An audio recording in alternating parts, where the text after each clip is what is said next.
The Duke who destroyed her just walked back in. England, 1816. Lady Eliza Thornfield survived the unthinkable.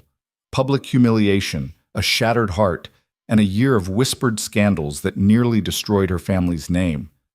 She clawed her way back from ruin, transforming herself into a woman no man could ever break again.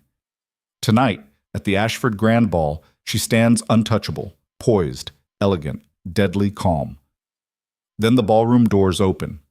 Duke Rowan Blackmore, the man who vanished without a word, the man who left her bleeding in front of everyone. He's back, and he's not alone. Stay until the end to see if she forgives him, or destroys him. Drop your city in the comments and hit that like button. The chandeliers of Ashford Manor blazed like captured stars, casting golden light across marble floors, polished to mirror shine. 200 of England's elite moved through the ballroom in a choreographed dance of power, wealth, and razor-sharp judgment. Silk gowns whispered against polished boots. Champagne flutes caught the light like tiny beacons. Laughter, controlled, measured, perfect, floated through air thick with perfume and ambition. Lady Eliza Thornfield stood near the eastern windows, a vision in deep emerald silk that matched her eyes.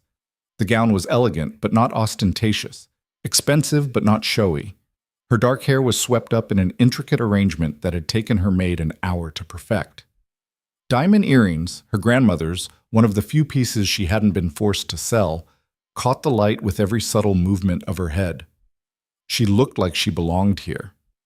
A year ago, that hadn't been true. A year ago, she had been the talk of London for all the wrong reasons. The girl abandoned by Duke Rowan Blackmore 3 days before their engagement was to be announced. The fool who had believed his promises. The cautionary tale mothers whispered to their daughters about trusting a man's word before seeing a ring. Don't end up like poor Eliza Thornfield. She had heard the whispers, every single one. In ballrooms just like this, in drawing rooms where she was no longer invited, in the streets where former friends suddenly found urgent business on the opposite side of the road. Her father, Baron Thornfield, had aged a decade in those months. Her mother had taken to her bed for weeks. Her younger sister Margaret had faced a social season where doors that should have opened remained firmly closed. The Thornfield name, once respectable if not spectacular, had become synonymous with scandal. And Eliza? She had wanted to die.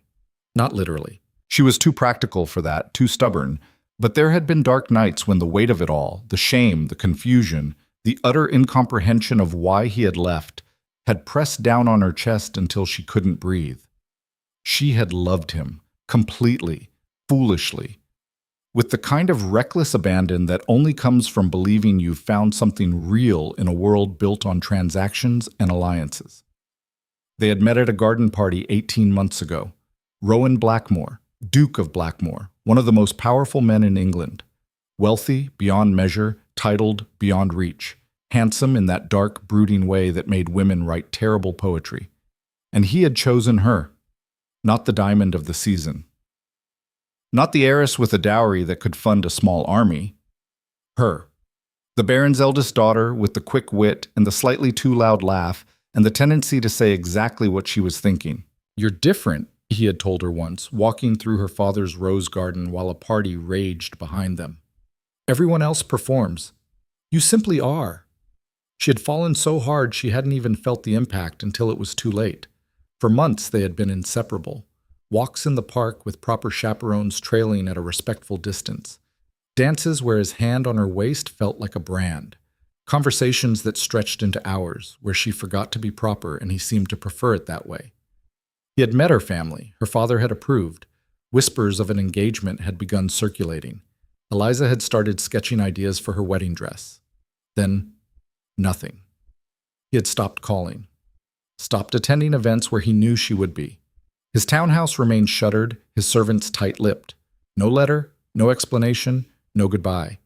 Just gone. The gossip had been immediate and vicious. He had tired of her clearly, found someone more suitable, more beautiful, more wealthy, more anything but her. Some said he had gambling debts and couldn't afford a bride without a substantial dowry. Others whispered about a scandal in his family that made any marriage impossible. A few kind souls suggested he had fallen ill, though no one could confirm it. Eliza had sent letters, 3 of them, carefully worded to preserve some shred of dignity. They had been returned unopened. That had been the moment she truly broke. Not when he stopped calling, not when the whispers started, but when she held those 3 sealed letters in her shaking hands and understood that whatever they had shared, or whatever she had believed they shared, had meant so little to him that he couldn't even bear to read her words. She had burned them in her fireplace and watched the wax seals melt into nothing. The months that followed had been survival, pure, grim survival. Her mother had suggested they leave London, retreat to their country estate until the scandal faded. But Eliza had refused. Running would only confirm what everyone already believed, that she was weak, broken, defeated. Instead, she had transformed herself. She studied the women who commanded rooms without saying a word. She learned to school her features into pleasant neutrality even when her heart was screaming. She mastered the art of the cutting remark delivered with a smile, the polite dismissal that left no room for argument. She became untouchable, not through coldness, that would have been too easy to dismiss as bitterness. No, she became untouchable through absolute self-control. She attended every event she was invited to, head high, smile perfect. She danced with eligible men and made polite conversation that gave them nothing to grasp onto. She deflected questions about Duke Blackmore with practiced ease. The past is the past, Lady Wilmington. I prefer to look forward. Oh, you know how these things go, Mrs. Hartley. Sometimes people simply aren't suited. I wish the Duke nothing but happiness, truly. Every word a lie, every smile a mask, every night going home to cry into her pillow until she had no tears left. But it worked. Slowly, so slowly, the gossip shifted. Poor Eliza Thornfield became resilient Eliza Thornfield, the girl who refused to be broken, the woman who had survived scandal and emerged stronger. New invitations arrived. Old friends tentatively renewed their acquaintance. Her sister Margaret's prospects improved. And Eliza herself? She built walls so high and so thick that she swore no one would ever scale them again. You look radiant tonight.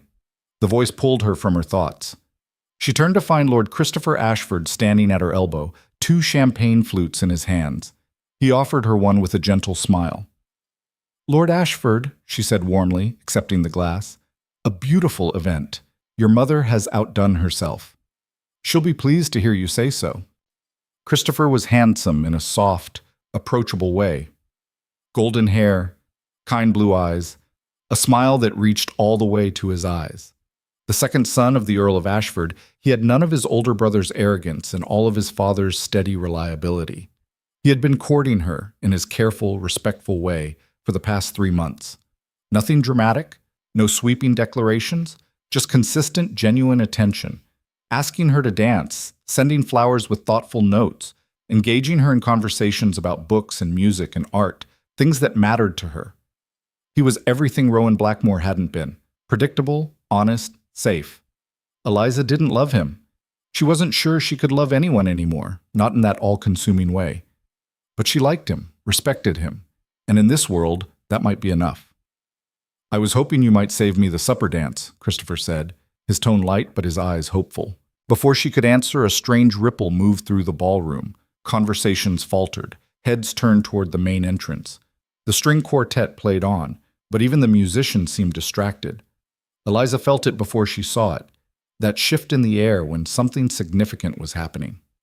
She turned, and there he was. Duke Rowan Blackmore stood in the doorway like a dark storm given human form.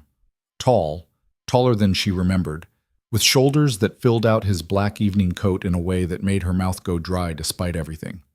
His dark hair was longer than fashionable, touching his collar. His face was all sharp angles and shadowed hollows, more severe than it had been a year ago. He looked like he'd been to war. Maybe he had. Their eyes met across the ballroom.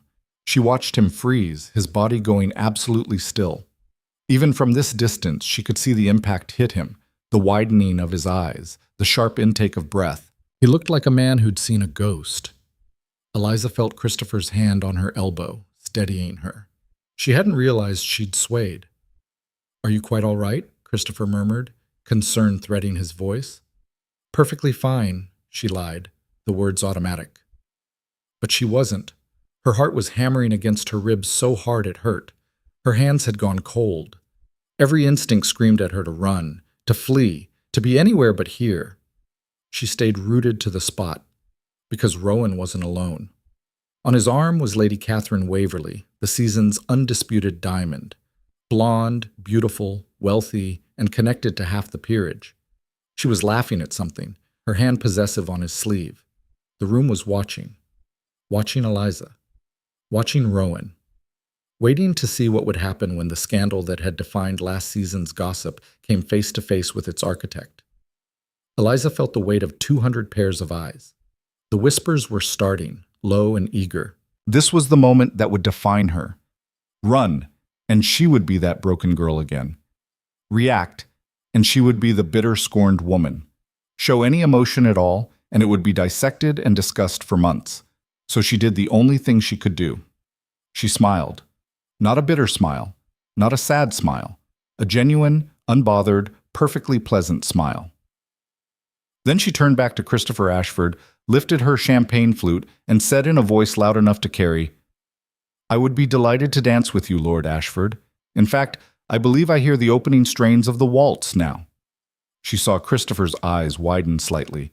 The waltz wasn't for another 3 dances, and they both knew it. But bless him, he understood immediately what she was doing. "My pleasure, Lady Thornfield," he said smoothly, setting down both their glasses and offering his arm. She took it, and together they walked toward the dance floor. They had to pass within 10 feet of Rowan. Eliza kept her gaze forward, her smile in place. She could feel him staring at her, feel the intensity of it like a physical touch. Eliza. His voice. That voice that used to whisper her name like a prayer. She didn't stop, didn't even pause. Christopher, bless him again, tightened his hold on her arm and guided her past without breaking stride. By the time they reached the dance floor, the quartet had smoothly transitioned into a waltz. The conductor, sensing drama, clearly wanted to give the tone a show. Christopher's hand settled on her waist. Hers rested on his shoulder. They began to move. "That was magnificently done," he murmured, quiet enough that only she could hear. "I have no idea what you mean," she replied, her smile never wavering. "Of course not. My mistake entirely." They spun past other couples, all of whom were pretending not to watch while absolutely watching. Eliza could see the approving nods from the older matrons, the disappointed looks from those who had hoped for a scene. She had won this round, but her heart was still racing, and her hands were shaking so badly she was grateful for the structure of the dance giving her movements purpose. "He looks terrible," Christopher observed quietly, "like he hasn't slept in a year." "I wouldn't know. I didn't notice." "Eliza." She finally met his eyes. Christopher's expression was gentle, understanding, too understanding. "You don't have to pretend with me," he said softly. "Not ever." Something in her chest cracked, just a little. Christopher deserved better than this, better than a woman whose heart was still bleeding from wounds inflicted by another man. "I'm not pretending," she said, and was surprised to find it was almost true. "What happened with Duke Blackmore is in the past. I've moved on." "Have you?" The question was gentle, not accusatory. Christopher wasn't demanding anything, just offering her the option of honesty. But Eliza had spent a year learning to lie, and she was very good at it now. "Completely," she said firmly. "He made his choice a year ago. I've made mine now." Christopher studied her face for a long moment, then nodded slowly. "Then I am the most fortunate man in this ballroom." They finished the dance in comfortable silence. When the music ended, Christopher escorted her back toward the refreshment table, carefully positioning himself so she wouldn't have a direct view of where Rowan stood with Lady Catherine, but she could still feel him watching her. The rest of the evening passed in a blur of careful navigation. Eliza danced with several partners, all of whom were clearly fishing for information about the Duke's return. She gave them nothing. "Such a surprise to see Duke Blackmore back in London, is it not?" "Indeed. I believe he has an estate somewhere north. Lovely countryside, I'm told. And Lady Catherine on his arm. What a handsome couple they make." "Lady Catherine is beautiful. She would make a handsome couple with anyone." Deflect, redirect, smile, repeat. It was exhausting. By midnight, Eliza's face hurt from smiling and her feet ached from dancing. She was calculating how early she could leave without it looking like retreat when a footman approached with a silver salver. "A note for you, Lady Thornfield." She took the folded paper, her stomach dropping. She recognized the handwriting before she even opened it. "I must speak with you, please. R." Her first instinct was to tear it into pieces right there in the ballroom. Let the footman take the scraps back to whoever had sent him. But that would be a reaction, and reactions were weaknesses. Instead, she carefully refolded the note and tucked it into her reticule. "No reply," she told the footman pleasantly. As he bowed and withdrew, she felt Christopher watching her. "Bad news?" he asked. Nothing of consequence. But her hands were shaking again. She made it through another hour before finally claiming fatigue and calling for her carriage. Christopher insisted on escorting her out, and she was grateful for his solid presence as they navigated the crush of people near the entrance. Her carriage was waiting in the circular drive, her coachman ready. Christopher handed her up himself, his grip warm and steady. "Thank you," she said, meaning it, "for everything tonight." "It was my honor." He paused, looking like he wanted to say more, then seemed to think better of it. "Sleep well, Eliza. I'll call on you tomorrow, if I may." "I would like that." He stepped back, and her coachman closed the door. As the carriage pulled away, Eliza finally allowed herself to slump against the velvet seat cushions. She was trembling, full body trembling like she might shake apart. A year. She had spent a year rebuilding herself, and it had taken him less than an hour to crack the foundation. She pulled the note from her reticule and unfolded it with shaking fingers. Just those few words in his distinctive hand. "I must speak with you, please." "No," she whispered to the empty carriage. "Never again." She would burn this note too, just like the others. She would forget she'd seen him. She would continue with her careful, controlled life. She would probably accept Christopher's eventual proposal because he was kind and decent and would never hurt her. She would be fine. The lie tasted bitter. When the carriage reached Thornfield House, Eliza climbed the steps on unsteady legs. Her mother was already asleep, thank God for small mercies. She couldn't face questions tonight. In her room, her maid helped her out of the emerald gown and into her nightdress. Eliza dismissed her quickly, needing to be alone. She stood at her window looking out over the dark gardens, and finally, allowed herself to feel it. The anger, the hurt, the confusion. Why was he back? Why now? Why look at her like that, with such raw desperation in his eyes? Why did it still matter? A knock at her door made her start. "Eliza?" Her sister Margaret's voice, soft and concerned. "May I come in?" "It's late, Maggie." "I know, please." Eliza sighed and opened the door. Margaret slipped inside, still in her dressing gown, her young face creased with worry. "I heard what happened," Margaret said without preamble. "Mrs. Ashford's maid told our cook, who told Jenny, who told me. The Duke is back." "Yes." "Are you all right?" The question, asked with such genuine concern, nearly undid her. Eliza sank down onto her bed, suddenly exhausted. "I don't know," she admitted, too tired to lie to her sister. I thought I was over it, over him. But seeing him tonight..." Margaret sat beside her, taking her hand. At 17, she was on the cusp of her own debut season, still young enough to believe in romance, but old enough to understand heartbreak. "Do you still love him?" she asked quietly. Eliza wanted to say no. The word was right there, ready, but she'd spent all night lying, and she couldn't manage one more. "I don't know that either," she whispered. "I thought I hated him, but I think maybe I just hate that I can't hate him. Does that make sense?" "Perfect sense." They sat in silence for a moment, hands clasped. "Lord Ashford was very attentive tonight," Margaret ventured. "He seems quite smitten. He's a good man." "But do you love him?" "No." This answer came easily. "But maybe that's better. Love makes you vulnerable, makes you stupid." "Or brave," Margaret countered. "Mama and Papa love each other, and they're the bravest people I know." "That's different." "Why?" Eliza didn't have an answer. Margaret squeezed her hand once more, then stood. Whatever you decide, I'm with you. If you want to kick him in the shins at the next ball, I'll create a distraction.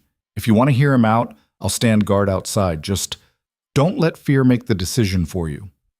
She slipped out, leaving Eliza alone with those words echoing in her head. Don't let fear make the decision for you.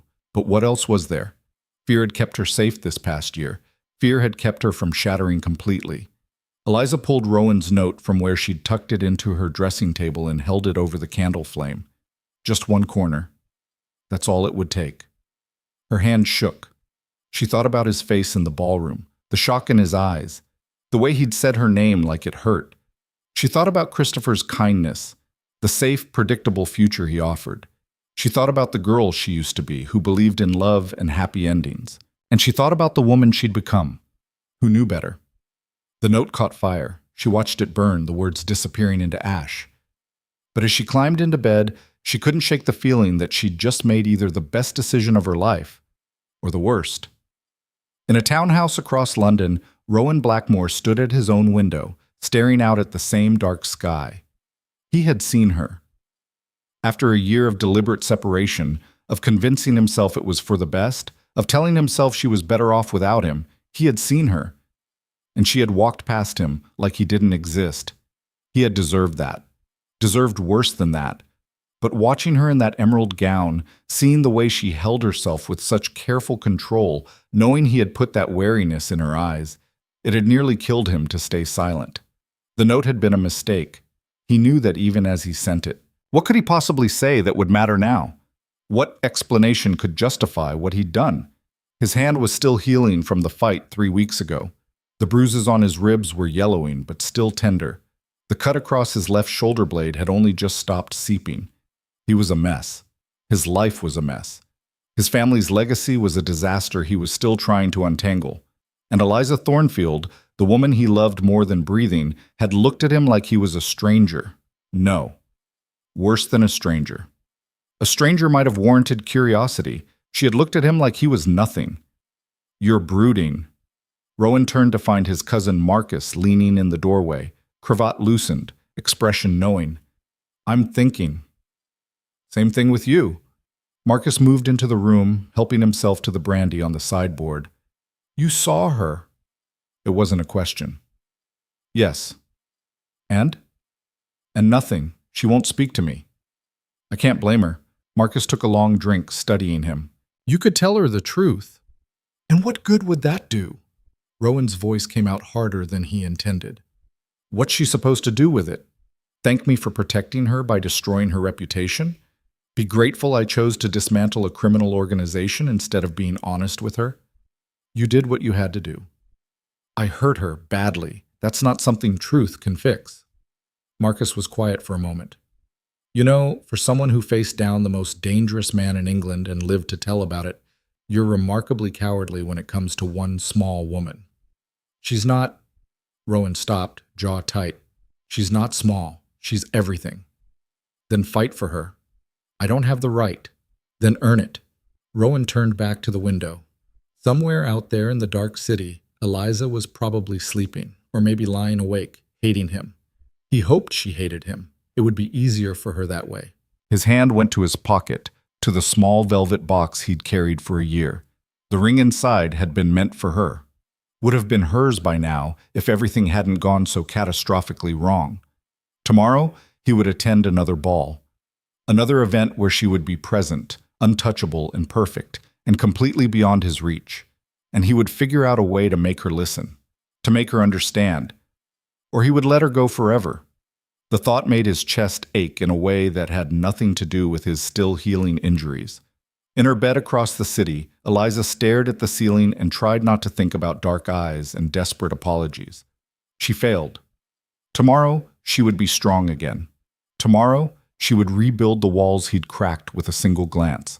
Tomorrow, she would forget. Another lie to add to the collection.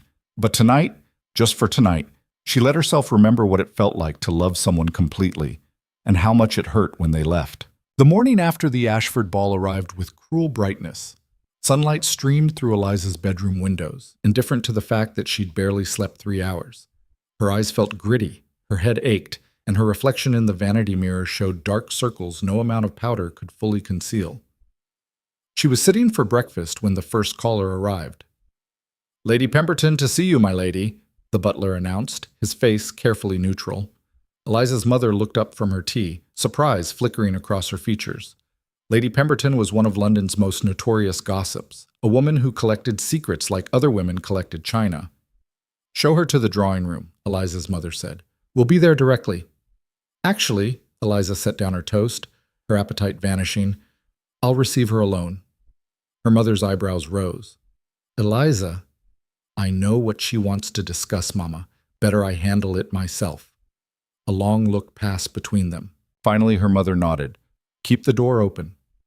Lady Pemberton was already seated when Eliza entered the drawing room, her sharp eyes taking in every detail of the space as if cataloging items for future reference. She was 60 if she was a day, dressed in purple silk that did nothing for her complexion, and smiling like a cat with cream. "Lady Thornfield, how radiant you look this morning, positively glowing." "Lady Pemberton, what a pleasant surprise." The lie came easily. "To what do I owe this visit?" "Oh, you know how it is. I was simply passing by and thought I might call on you. We've seen so little of each other this past year." "Because you dropped me the moment the scandal broke," Eliza thought, but didn't say. "How kind of you to think of me," Lady Pemberton leaned forward conspiratorially. "I must say you handled last night beautifully. When the Duke walked in, I thought to myself, now we'll see what Lady Thornfield is truly made of. And you didn't disappoint, walking right past him as if he were nothing more than furniture. Brilliant, absolutely brilliant." Eliza kept her expression pleasant. "I'm afraid I don't know what you mean. The Ashford ball was lovely, and I enjoyed several excellent dances." "With Lord Christopher, yes. Such a steady young man. Nothing like—" She paused delicately. "Well, some men are simply more reliable than others, aren't they?" The barb landed exactly where intended. Eliza felt her jaw tighten, but forced a smile. "Indeed, reliability is an admirable quality." "Though one does wonder," Lady Pemberton continued, her eyes gleaming, "why the Duke has returned to London after all this time, and with Lady Catherine Waverley on his arm, no less. Some might say he's looking for a wife." "Then I wish him every happiness in his search." Of course. Though between you and me," she lowered her voice, "I heard the most extraordinary rumor, something about trouble up north. His estates, you know. Some say he nearly lost everything." Eliza's fingers tightened on her teacup. "I'm sure I wouldn't know anything about the Duke's financial affairs." "No, naturally not. Why would you?" Lady Pemberton sat back, satisfied she'd delivered her poison. "Well, I mustn't keep you. I'm sure you have a full day ahead. So many callers to receive, I imagine." She was right about that. After Lady Pemberton departed, 3 more women arrived within the hour, all with the same transparent purpose. They wanted to see if Eliza would crack, if she would reveal some emotion they could dissect and discuss over afternoon tea. She gave them nothing. By noon, she was exhausted from the performance. She retreated to her father's study, seeking refuge in the one room where visitors rarely ventured. Baron Thornfield looked up from his ledgers as she entered. He was a kind man, her father, with gentle eyes and a scholar's stoop to his shoulders. The past year had added silver to his hair and lines to his face. "Quite the parade this morning," he observed quietly. "Your mother is fending off the 5th caller now." Eliza sank into the chair across from his desk. "I'm sorry. I didn't mean to bring this chaos to our door again." "You didn't bring anything, Eliza. He did." Her father set down his pen. "Are you all right?" "Everyone keeps asking me that." "Because we care about the answer." She met his eyes, seeing the concern there. Her father had wanted to challenge Rowan to a duel a year ago. Only her mother's level-headed intervention had prevented what would have been a disaster. Her father was many things, but a swordsman wasn't one of them. "I don't know if I'm all right," she admitted. "I thought I was, but seeing him stirred up old feelings. Old anger, mostly." Her father nodded slowly. "That's natural. He hurt you. Hurt this family. Questions deserve answers, and he provided none. He sent me a note last night, asking to speak with me." Her father's expression hardened. "What did you tell him?" Nothing. I burned it. Good. He paused.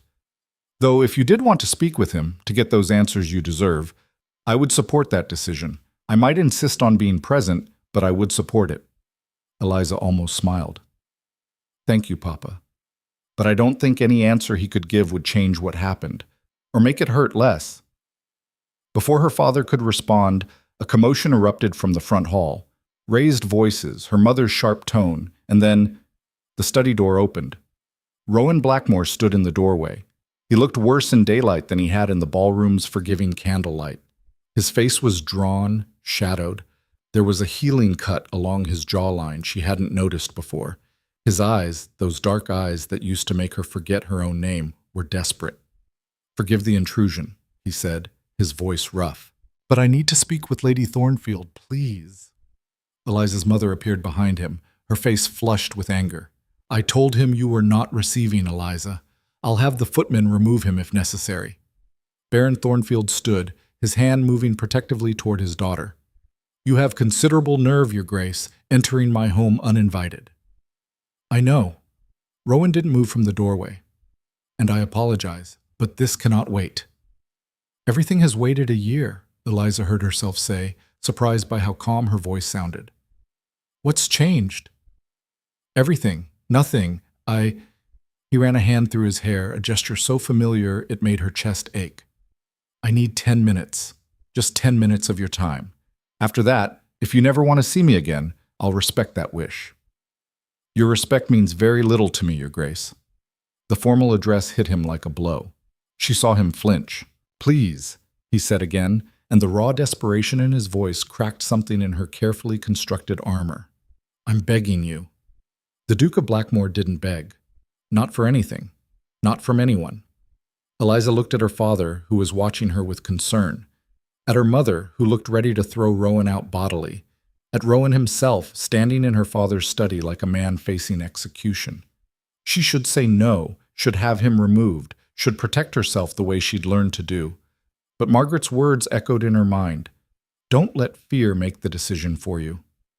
10 minutes, she heard herself say, in the garden, with my parents watching from the terrace. Relief flooded Rowan's face. "Thank you." "Don't thank me yet, Your Grace. You haven't earned that right." 5 minutes later, Eliza stood in the garden where Rowan had first told her she was different, where he'd made promises with his eyes, even if not with words, where she'd been foolish enough to believe in something real. Her parents were indeed on the terrace, her father's expression thunderous, her mother's hand on his arm restraining him. 2 footmen stood at either end of the garden. If Rowan tried anything untoward, he'd be removed immediately. He stood 10 feet away from her, maintaining a careful distance. Up close, she could see more evidence of something. His knuckles were scraped. There was a fading bruise along his temple that his hair didn't quite conceal. "You look like you've been in a fight," she said before she could stop herself. "Several, actually." His attempt at a smile fell flat. "Thank you for seeing me." "You have 9 minutes remaining." He flinched again at her coldness, but nodded. "I'll be brief. I need you to know that leaving you was the hardest thing I've ever done, and the biggest mistake of my life." "That's your explanation? That it was hard for you?" Anger flared hot in her chest. "Do you have any concept of what you put me through? What you put my family through?" "Yes, I know exactly." "You know nothing!" Her voice rose despite her best efforts to remain controlled. "You disappeared without a word, not even a letter explaining why. Do you know what that feels like? To be left wondering every single day what you did wrong, what was so fundamentally flawed about you that the man you loved couldn't even bear to tell you goodbye." "There was nothing wrong with you," Rowan said urgently. "Nothing. Everything wrong was with me, with my family." "Then why not tell me that? Why vanish like I meant nothing?" "Because you meant everything." The words burst from him. "And that's precisely why I had to leave. My uncle, my father's brother, he was involved in something dangerous. Criminal, smuggling, extortion, worse things I'm still uncovering. When my father died, I inherited not just the title and estates, but a legacy of corruption that reached into every corner of my holdings." Eliza stared at him. "What?" "My uncle, Lord Edmund Blackmore, had been using the family name and resources to build a criminal empire. When I started asking questions about some irregularities in the estate finances, he made it clear that anyone I cared about would become a target. He had people killed, Eliza, over money, over secrets. I couldn't let you become another one of his casualties. The words were coming faster now, urgent and raw. So I left. I made it look like I'd simply tired of you, lost interest, moved on. I knew it would hurt you, knew it would damage your reputation. But I hoped it would keep you safe. If my uncle believed you meant nothing to me, he'd have no reason to target you. Eliza felt like the ground had shifted beneath her feet. You're saying you left me to protect me? Yes. By destroying me instead? I know it sounds insane, but I didn't know what else to do. I was 26 years old, newly titled, and I'd just discovered my own family was responsible for crimes that should have sent them to the gallows. I thought if I could just dismantle it all quietly, cut off my uncle's resources, turn evidence over to the proper authorities. I thought I could fix it and come back to you. A year, Eliza said, her voice shaking. It took you a year? My uncle didn't go quietly. He fought me at every turn, hired people to intimidate witnesses, burned evidence, tried to have me killed twice. Rowan gestured to the fading bruises on his face. This is from 3 weeks ago, the last attempt. And now? Is it over? He's dead. Killed himself rather than face trial. Rowan's expression was grim. But the damage he did, I'm still untangling it all. Returning stolen property, compensating victims, trying to restore the family name to something resembling honor. Eliza tried to process this. A year of agony, of rebuilding herself from nothing, and he was saying it was all to protect her? Why should I believe you? She asked quietly. You had a year to send word, one letter explaining. Instead, you sent nothing. Because I couldn't risk it. My uncle was watching everything, every letter, every visitor. If he'd suspected you still mattered to me, so you let me suffer instead. Yes. He met her eyes, unflinching. I chose your life over your happiness. I'd make the same choice again. The words hit her like a physical blow, because underneath the anger and hurt, she could hear the truth in them, could see it in the shadows under his eyes, the barely healed wounds, the way he stood like a man who'd been through hell. You should have trusted me, she said, tears burning her eyes. Should have told me the truth and let me make my own choice about the risk. You're right, I should have. But I was terrified, Eliza, terrified of losing you to violence instead of heartbreak. At least if you hated me, you'd be alive to do it. How noble of you, she said bitterly, playing the martyr while I became the object of pity and scandal. There was nothing noble about it. It was cowardice dressed up as protection. I see that now. They stood in silence for a moment. On the terrace, her father had taken a step forward, clearly ready to intervene if needed. Is that all? Eliza asked. Is that your explanation for ripping my heart out? No, there's more. Rowan reached into his coat pocket. For a wild moment, Eliza thought he might produce a ring, and she didn't know if she'd laugh or scream. But what he pulled out was a small leather journal. This belonged to my father. I found it hidden in his study 6 months before he died. It's full of evidence against my uncle. Dates, names, transactions. My father knew what Edmund was doing and was gathering proof to stop him. That's what killed him. What? The riding accident that took my father's life? It wasn't an accident. My uncle had the horse drugged, the saddle girth deliberately weakened. He murdered his own brother to protect his criminal enterprise. Horror washed through Eliza. Rowan, I couldn't prove it until 3 months ago when one of Edmund's former associates turned on him. That's when everything started unraveling, and that's when Edmund made his final attempt to kill me. He touched the scar on his jaw. I survived. He didn't. And now I'm left trying to repair the damage he did to hundreds of people. Eliza wanted to hate him, wanted to cling to her anger like a shield, but looking at him now, really looking at him, she saw a man who'd been fighting a war she hadn't even known existed. Lady Catherine Waverley, she heard herself say. Last night, you brought her. Something flickered across Rowan's face. My mother insisted. She's been trying to arrange a match between us for months. Claims the family needs the alliance, the respectability her family name would bring. I've refused, but she brought Catherine to the ball without my knowledge. Do you care for her? No. The answer came swift and certain. I care for one woman, only one, and I destroyed any chance I had with her through my own stupidity. Eliza's hands were shaking. She clasped them together, trying to regain control.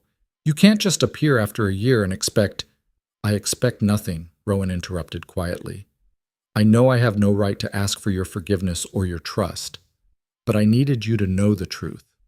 Needed you to understand that leaving you wasn't about you being lacking in any way.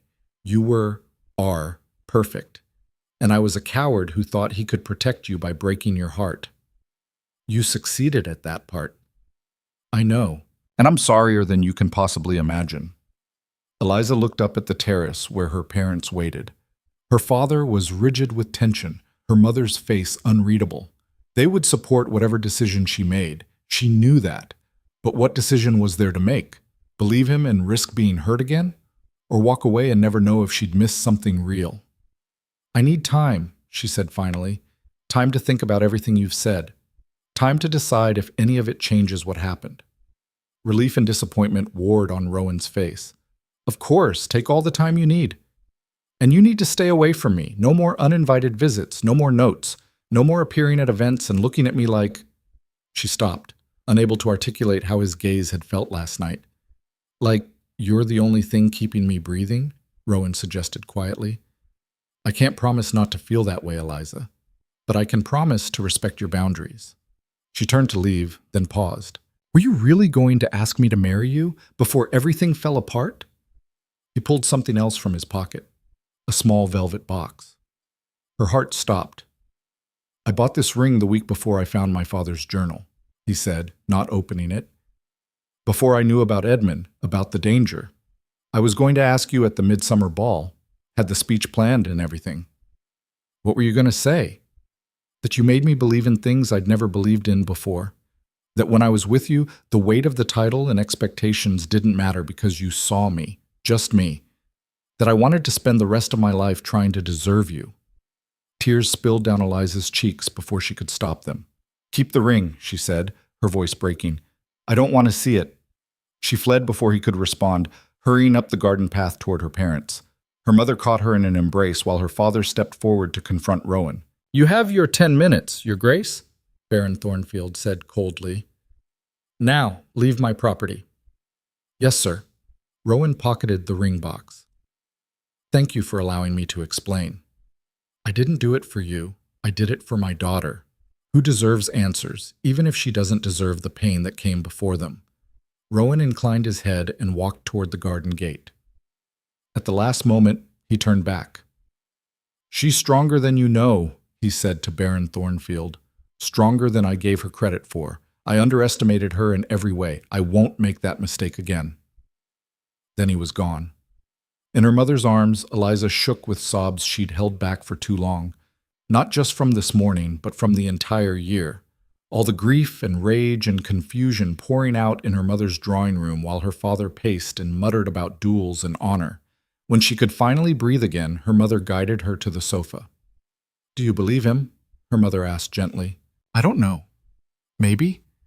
The story is so outlandish it almost has to be true. Who would invent something like that? Someone desperate for forgiveness, her father said darkly. No. Eliza wiped her eyes. I saw his face, Papa. Saw the scars. He's been through something terrible. That doesn't excuse what he did to you. I know, but it might explain it. Her mother exchanged a look with her father. What do you want to do, darling? I don't know that either. Eliza's laugh came out watery. A week ago, my life was simple. Christopher was courting me, and I thought perhaps I could be happy with him. Now the past has returned and complicated everything, her mother finished. I should hate Rowan. Should send him away and never think of him again. Should isn't the same as do. No, it wasn't. The rest of the day passed in a fog. More callers came. Word of Rowan's visit had already spread somehow, and Eliza's mother turned them all away with excuses about headaches and prior engagements. Christopher arrived in the late afternoon with flowers and concern. I heard the Duke called on you this morning, he said carefully as they sat in the drawing room. Are you all right? That seems to be the question of the day. Eliza managed a weak smile. I'm managing. Did he explain himself? He tried. Christopher nodded slowly. And did his explanation satisfy you? It complicated things, which is somehow worse than if he'd simply said he'd grown tired of me. Because you could have hated him for that. Exactly. Christopher took her hand gently. Eliza, I need you to know something. I've admired you from the moment we met. Your intelligence, your strength, the way you rebuilt yourself after he left. I've been honored by the time you've spent with me these past months. Eliza's stomach sank. She could hear the but coming. But, Christopher continued softly, I would never ask you to choose me if your heart is elsewhere. You deserve to follow what you truly want, not settle for what's safe. You're not a settlement, Christopher. You're a good man, I know, but I'm not the man you love. She wanted to deny it, but the words stuck in her throat. I'm not withdrawing my suit, Christopher said. If you decide Blackmore isn't worthy of your trust, I'll be here, hoping you might give me a chance. But I won't be the man you choose because you're afraid of being hurt again. He stood, pressing a kiss to her hand. Think about what you really want, Eliza. Not what's safe, not what makes sense. What you want. After he left, Eliza sat alone in the drawing room as evening shadows lengthened. What did she want? The answer terrified her. She wanted to believe Rowan, wanted to trust that his explanation was real, that he'd been trying to protect her rather than simply abandoning her. Wanted to believe in second chances and love that survived even when it shouldn't. But wanting something didn't make it wise. Her sister found her there as darkness fell. The household staff is placing bets, Margaret announced, flopping into the chair Christopher had vacated. Half think you'll forgive the Duke. Half think you'll marry Lord Ashford. Jenkins the footman thinks you'll run off to Scotland and become a sheep farmer to escape them both. Despite everything, Eliza laughed. Jenkins might be onto something. Seriously, though, what are you going to do? I have no idea, Maggie. Rowan's story, if it's true, changes everything. But how do I know it's not just a convenient excuse? You could investigate.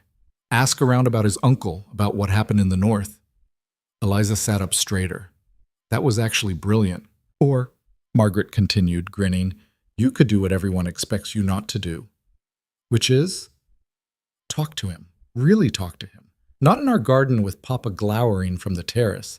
Somewhere you can ask questions and demand real answers. That would be wildly inappropriate. So was him abandoning you without explanation? Seems like propriety went out the window a year ago. Eliza stared at her sister. When had 17-year-old Margaret become so wise? I'd need a chaperone. Somewhere public enough to avoid complete scandal, but private enough for honest conversation. The British Museum, Margaret suggested immediately. Weekday mornings are quiet. Lots of alcoves for private conversation. I could accompany you and stay at a discreet distance. It was madness. Absolute madness. And yet, I need proof first, Eliza decided. Proof that his story is real. Then maybe I'll consider speaking with him again. How do you plan to get proof? Eliza thought about Rowan's mention of estate irregularities, criminal enterprises, turned witnesses. Those kinds of things left trails, public records, court documents. I have a friend from school, she said slowly. Emma Hartley. She married a barrister, someone who might have access to legal records about Lord Edmund Blackmore. Margaret's grin widened. Now we're talking. When do we start? Tomorrow. First thing. But as Eliza climbed the stairs to bed that night, she couldn't shake the feeling that she was standing at a precipice. One step forward and everything would change, for better or worse. Across London, Rowan sat in his study, the unopened ring box on his desk. Marcus had tried to engage him in conversation over dinner, but he'd barely managed 3 words. Seeing Eliza today, standing in that garden where he'd first realized he loved her, watching her cry, it had nearly destroyed him. He'd told her the truth. Finally. And she'd walked away anyway. He couldn't blame her. You should eat something, Marcus said from the doorway. Not hungry. You're never hungry anymore. You're going to waste away to nothing. Good. Maybe I deserve to. Marcus crossed the room and dropped into the chair across from the desk. Self-pity doesn't suit you. Neither does hope, apparently. She didn't reject you outright. She asked for time. Same thing with a prettier label. Or, Marcus countered, it means she's actually considering your explanation instead of dismissing it out of hand, which is more than you had any right to expect. Rowan picked up the ring box, turning it over in his hands. I was so certain I was doing the right thing, keeping her safe, protecting her from Edmund's reach. Now I see I was just taking the decision away from her, treating her like she needed my protection instead of my trust. People make mistakes when they're terrified. That's not an excuse. No, but it's a reason. And reasons matter when you're asking for forgiveness. Before Rowan could respond, there was a knock at the door. His butler entered, carrying a silver tray with a single letter. "This just arrived, Your Grace. The messenger said it was urgent." Rowan took the letter, his stomach sinking when he recognized the seal. His mother's. He broke it open and read, "Rowan, your behavior at the Ashford ball was disgraceful. Walking in with Catherine only to spend the entire evening staring at that Thornfield girl like a lovesick puppy. Catherine's father has written to me expressing concerns about your intentions. I am hosting a dinner party tomorrow evening. You will attend, you will pay proper attention to Catherine, and you will stop this nonsense about the Thornfield girl. She is beneath you in every way, and this family has already suffered enough scandal without you adding to it. Do not disappoint me." Mother Rowan crumpled the letter in his fist. "Bad news?" Marcus asked. "My mother wants me to court Catherine Waverley. Thinks it will restore the family reputation after Edmund's crimes became public." "And will you?" "No." The answer came without hesitation. "I don't care what my mother wants or what society expects. Eliza is the only woman I want. If I can't have her, I'll have no one." "That's very romantic, also potentially very lonely." "I survived a year without her. I can survive the rest of my life if I have to." Even as he said it, Rowan knew it was a lie. He'd barely survived the past year, and that was when he'd believed she was better off without him. Now, knowing she was close but unreachable, that might actually kill him. But he'd given his word to stay away. And unlike last time, he would keep it, no matter how much it destroyed him. The next morning, Eliza sat in Emma Hartley's drawing room, a cup of tea cooling in her hands. Emma, now Emma Richardson, after her marriage to Thomas Richardson, barrister, listened to the story with wide eyes. "Lord Edmund Blackmore," Emma repeated when Eliza finished, "you want to know if there are legal records about his criminal activities. Can you ask your husband without telling him why I'm asking?" Emma bit her lip. "Thomas doesn't bring work home often. He says it's too depressing. But there was something. A few months ago, he mentioned a case involving a peer of the realm. Wouldn't give me details, but he was agitated for weeks." "Do you think it could have been Edmund Blackmore?" "I can ask, carefully." Emma reached across and squeezed Eliza's hand. "Are you sure you want to know? If the Duke's story is true, it changes things. But if it's not, then I'll know he's a liar as well as a coward," Eliza finished. "Either way, I need the truth." Emma nodded. "Give me 2 days. Thomas is working late on a case, but I'll broach it when he's in a better mood." 2 days felt like an eternity. In the meantime, Eliza tried to maintain some semblance of normalcy. She attended a musicale with her mother, endured more gossip-hunting visitors, and received another bouquet from Christopher with a note that simply said, "Thinking of you." She was thinking of someone else entirely. On the second night, as she was preparing for bed, Margaret burst into her room waving a newspaper. "You need to see this, page 6. Eliza took the paper, her heart sinking as she read the society column. Sources close to the Duke of Blackmore report that he has been paying particular attention to Lady Catherine Waverley, daughter of the Earl of Pemberton. The Duke's mother, the Dowager Duchess, is said to be delighted by the match. An announcement is expected within the month. Meanwhile, Lady Eliza Thornfield continues to receive the devoted attentions of Lord Christopher Ashford. Perhaps both parties have found their true matches after all." The paper crumpled in Eliza's hands. "It might not be true," Margaret said quickly. "These gossip columns are wrong half the time." But doubt had already taken root. Had Rowan's pretty speech in the garden been just that, pretty words with no substance? Was he already moving on to a more suitable bride? "It doesn't matter," Eliza said, forcing her voice steady. "I asked for time and distance. What he does with that is his business." Eliza, I'm fine, Maggie. Truly. Another lie to add to her collection. The next morning, Emma's note arrived. Come at once. I have information. Eliza was in Emma's drawing room within the hour. Thomas confirmed it, Emma said without preamble. Lord Edmund Blackmore was under investigation for smuggling, extortion, and conspiracy to commit murder. The case collapsed when Edmund died, but the evidence was substantial. Thomas said it was one of the most clear-cut cases of aristocratic corruption he'd ever seen. Eliza's hands went numb. So Rowan was telling the truth. About his uncle being a criminal? Yes. About everything else? Emma shrugged helplessly. I can't say. But it was enough. Enough to know that at least part of Rowan's story was real, that he hadn't simply invented an elaborate excuse. There's more, Emma added carefully. Thomas mentioned that the Duke of Blackmore was nearly killed during the investigation, twice. Once in an ambush on the road to his northern estate, and once in his own home when someone poisoned his wine. He survived both attempts, but barely. The scars, the bruises, the haunted look in his eyes, all real. Eliza felt the floor shift beneath her feet. What are you going to do? Emma asked gently. I don't know.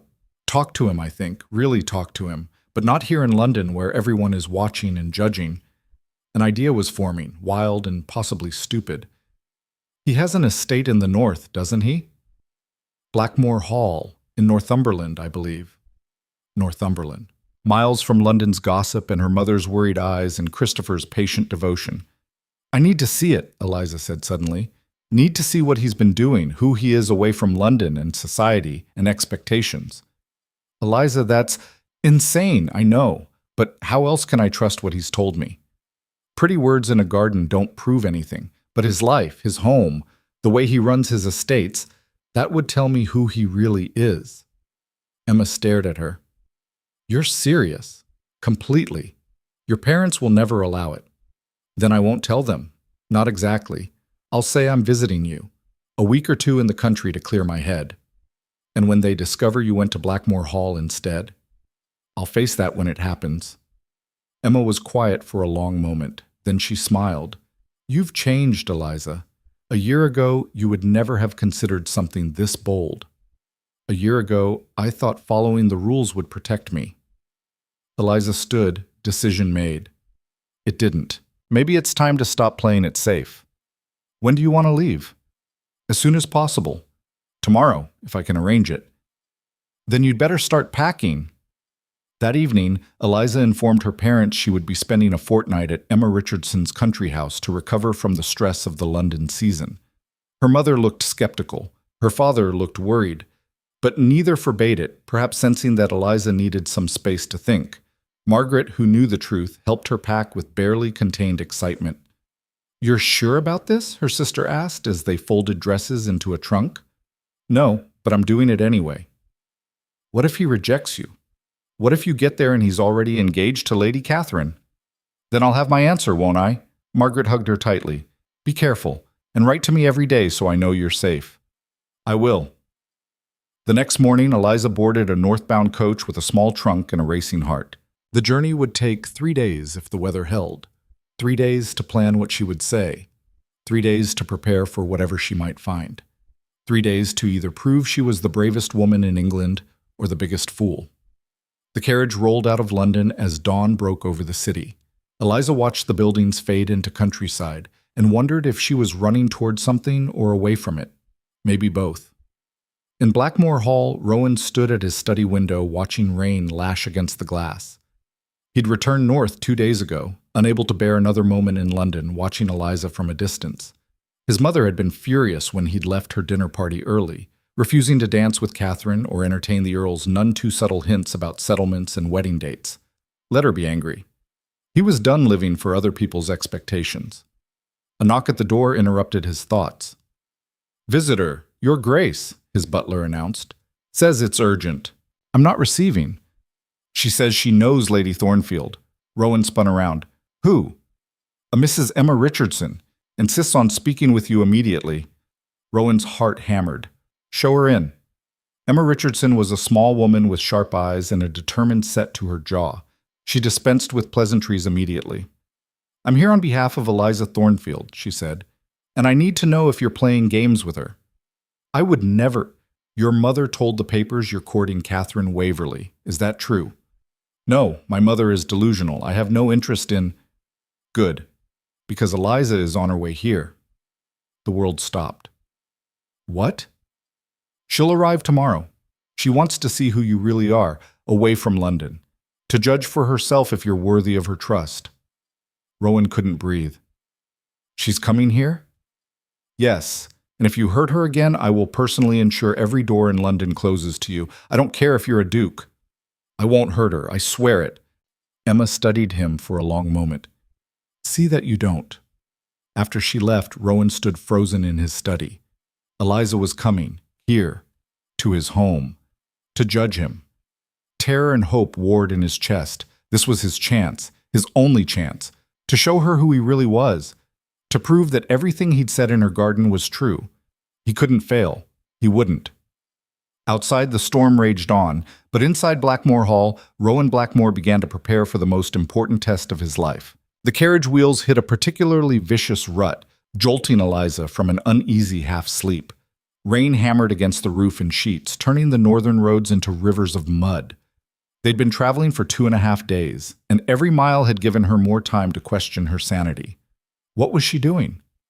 Traveling alone? Well, with only her maid Sarah, to the estate of a man who'd destroyed her once already.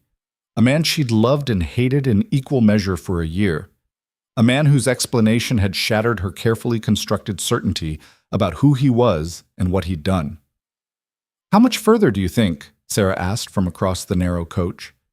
The maid was younger than Eliza by 3 years, loyal and discreet, but her nervousness showed in the way she twisted her handkerchief. "According to the last posting in, we should reach Blackmore Hall before dark." Eliza peered through the rain-streaked window at the landscape rolling past, assuming this storm doesn't wash the roads away entirely. The countryside had changed dramatically over the past day. Gone were the gentle rolling hills of the south. Here, the land was wild, rocky outcroppings jutting from heather-covered moors, ancient forests clinging to hillsides, streams swollen to torrents by the rain. It was beautiful in a harsh, unforgiving way. Like the man who ruled these lands. They crested a hill, and suddenly the coachman was shouting, pulling the horses to a sliding stop. Eliza grabbed the window frame to keep from being thrown forward. "What's happening?" Sarah leaned out the opposite window, then gasped. "Miss, you need to see this." The road ahead had collapsed. What should have been a stone bridge over a rushing stream was now a pile of rubble, being battered by water that had risen far above its banks. The detour would add hours to their journey, hours they didn't have before full darkness fell. The coachman appeared at the window, water streaming from his hat. "Begging your pardon, milady, but we can't cross here. We'll have to backtrack to the last fork and take the mountain road." "How long will that add to our journey?" 3, maybe 4 hours. And that's if the mountain road hasn't washed out too." He hesitated. "Might be wiser to turn back to the inn we passed. Wait out the storm." Turn back. The sensible choice. Eliza thought about Rowan preparing for her arrival. If Emma had truly warned him. Thought about the courage it had taken to leave London, to make this journey. If she turned back now, would she ever find the nerve to try again? "We go forward," she decided. "Take the mountain road." Sarah's eyes widened, but she said nothing. The coachman looked like he wanted to argue, then nodded grimly. "Yes, milady. Hold tight." The mountain road was barely worthy of the name. It clung to the hillside like a scar, narrow and treacherous, with a steep drop on one side that made Eliza's stomach lurch every time she glanced out the window. The rain hadn't let up. If anything, it had intensified, turning the world into a gray blur. They'd been climbing for an hour when they rounded a bend and found the road blocked by a fallen tree. The massive oak had come down in the storm, its roots torn from the saturated earth, and now it lay across their path like a sleeping giant. This time, even the coachman seemed at a loss. "We'll have to clear it," Eliza said, already reaching for the door handle. "Miss, you can't. We can't stay here all night either. Come on." The rain soaked through her traveling cloak within seconds. The wind nearly knocked her off her feet. Sarah stumbled out behind her, and together with the coachman, they approached the fallen tree. It was hopeless. The trunk was easily 3 feet across, far too massive for 3 people to move. Eliza stared at it, rain running into her eyes, and felt the first real whisper of fear. They were stranded on a mountain road in a storm, with night approaching and no shelter in sight. "Miss Thornfield?" The voice came from behind them. Eliza spun to find a rider emerging from the rain, a man on a massive black horse, both of them drenched but seemingly unbothered by the storm. As he drew closer, recognition hit her like a fist to the chest. Rowan. He was barely recognizable from the polished duke who'd appeared in London ballrooms. His dark hair was plastered to his head, his coat mud-splattered, and he looked half wild. But his eyes, those eyes that had haunted her dreams, locked onto her with an intensity that stole her breath. "What in hell are you doing on this road?" He dismounted in one fluid motion, covering the distance between them in 3 long strides. "This route is dangerous even in good weather. In a storm like this, it's suicide." "The bridge was out," Eliza said, lifting her chin despite the rain and cold and fear. "We had no choice." "You had a choice. You could have turned back to the inn like any sane person." He looked past her at the fallen tree, his jaw tightening. "This road leads nowhere but Blackmore Hall. Were you coming to see me?" "Yes." The single word hung between them, weighted with everything they hadn't said in her father's garden. Rowan's expression shifted through surprise, hope, and something darker. "You're soaked through, all of you." He made a quick decision. "Leave the carriage. My men will retrieve it tomorrow when the storm passes. You'll ride with me." "All of us?" Sarah asked faintly. "My horse can take 2. I'll send a rider back for your maid and driver once we reach the hall. It's another hour's ride through the forest, but the path is clear." It was insane. Riding double with Rowan through a storm, abandoning her luggage and her coachman. Everything about this was wildly improper. But propriety had stopped mattering somewhere around the time she'd left London. "Sarah, wait with the coachman. You'll be safe here until help arrives." "Miss, I don't think—" "I'll be fine." Eliza turned to Rowan. "Lead the way, Your Grace." Something flickered in his eyes at the formal address, but he simply nodded and moved to his horse. He mounted first, then reached down a hand to her. Eliza grasped it and felt the same electric shock she'd felt the first time they'd touched, a lifetime ago in her father's garden. He pulled her up with easy strength, settling her sideways in front of him. "Hold on to me," he said quietly, his breath warm against her ear despite the cold rain. "The path is treacherous." She had no choice but to lean back against his chest, his arms coming around her to grasp the reins. The horse moved forward at his command, and they plunged into the forest. The world became a blur of rain and branches and the steady rhythm of the horse beneath them. Eliza was hyper-aware of Rowan's presence, the solid warmth of him at her back, the controlled strength in the arms that surrounded her, the steady beat of his heart against her shoulder blade. "Why didn't you turn back?" he asked after they'd ridden for several minutes. "I needed to see." "See what?" "Who you are. Away from London and society and pretense." She twisted slightly to look at him. "Emma told you I was coming." "Yesterday. I've been watching the road since dawn." His expression was unreadable in the dim forest light. "I didn't expect you to risk your life to get here." "I didn't expect to almost die, if that makes you feel better." A ghost of a smile touched his lips. "Nothing about this makes me feel better. You could have been killed on that road." "But I wasn't. Only because I happened to be out searching for you. If I'd waited another hour—" "But you didn't." Eliza faced forward again, unable to maintain eye contact. "Why were you searching for me?" "Because I couldn't stand the thought of you traveling that road alone. Emma said you'd left London yesterday. When you didn't arrive by the expected time, I went looking." The implications of that settled over her. He'd ridden out into a storm to find her, risked the same dangerous roads that had nearly trapped her. They rode in silence after that, the forest gradually giving way to open moorland. Through the rain, Eliza began to make out the shape of buildings in the distance. Not the grand palace she'd imagined, but something older, more austere. Stone walls that looked like they'd stood for centuries, towers reaching toward the dark sky, lights flickering in windows like beacons. Blackmore Hall. As they drew closer, Eliza could see people moving in the courtyard, servants rushing to prepare for their arrival. The moment Rowan's horse entered through the main gate, activity erupted. A groom ran forward to take the horse. A woman in a housekeeper's black dress appeared with blankets. Men were already mounting fresh horses to ride back for Sarah and the coachman. Rowan dismounted and reached up to help Eliza down. His hands spanned her waist, steady and sure, and for a moment they stood facing each other in the rain-swept courtyard. "Welcome to Blackmore Hall," he said quietly. "Such as it is." The housekeeper, Mrs. Carlyle, Eliza learned, swept her inside with brisk efficiency. Within minutes, Eliza found herself in a guest room with a roaring fire, a hot bath being drawn, and dry clothes being laid out. "His Grace said to make you comfortable," Mrs. Carlyle explained, directing two maids as they filled the copper tub. "Dinner will be served in an hour if you're feeling up to it." "Thank you. That's very kind." Mrs. Carlyle paused at the door, her weathered face kind. "Begging your pardon, m'lady, but it's good to see His Grace taking an interest in something besides ledgers and estate business. He's been working himself to the bone this past year." Before Eliza could respond, the housekeeper was gone. Alone at last, Eliza sank into the bath with a groan of relief. The hot water drove away the chill that had seeped into her bones during the ride. She let herself float in the warmth, trying to process everything that had happened. She was here, in Rowan's home, about to have dinner with him like civilized people, instead of the broken, desperate souls they'd been in her father's garden. What was she supposed to say? How was she supposed to act? An hour later, dressed in a borrowed gown that Mrs. Carlyle had somehow procured, a simple gray wool that fit reasonably well, Eliza made her way downstairs.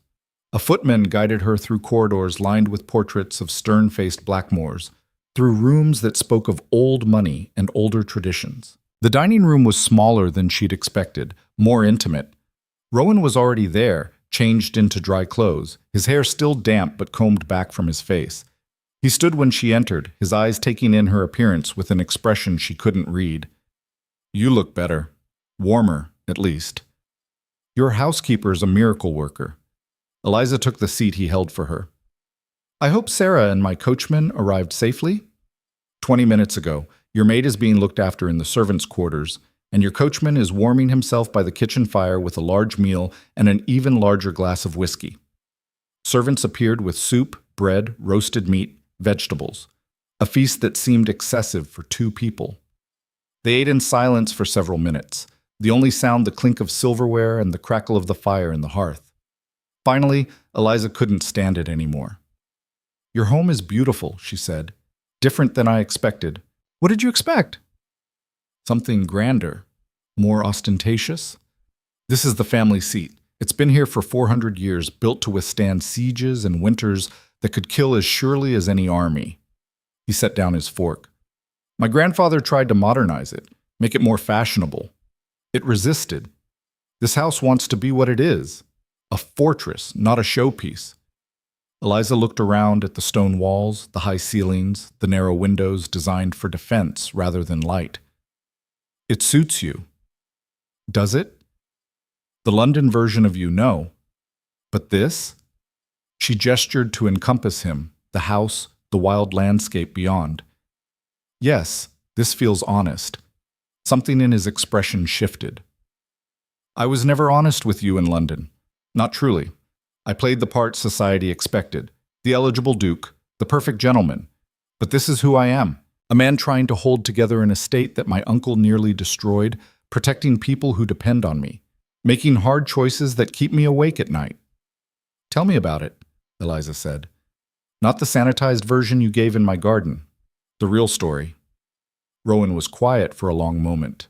Then he stood, walking to the sideboard and pouring 2 glasses of brandy. He handed her one and kept the other, standing by the fire.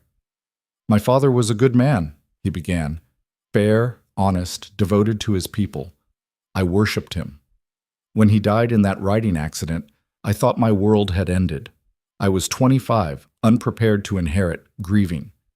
My uncle Edmund stepped in to help manage the estates while I learned the ropes." He took a drink, staring into the flames. "It took me 6 months to notice the irregularities. Money going missing, shipments from our coastal properties that weren't in the books, tenants paying rents that never reached the estate coffers. When I confronted Edmund, he laughed, told me I was naive. that this was how the world really worked, and I'd better get used to it or get out of his way.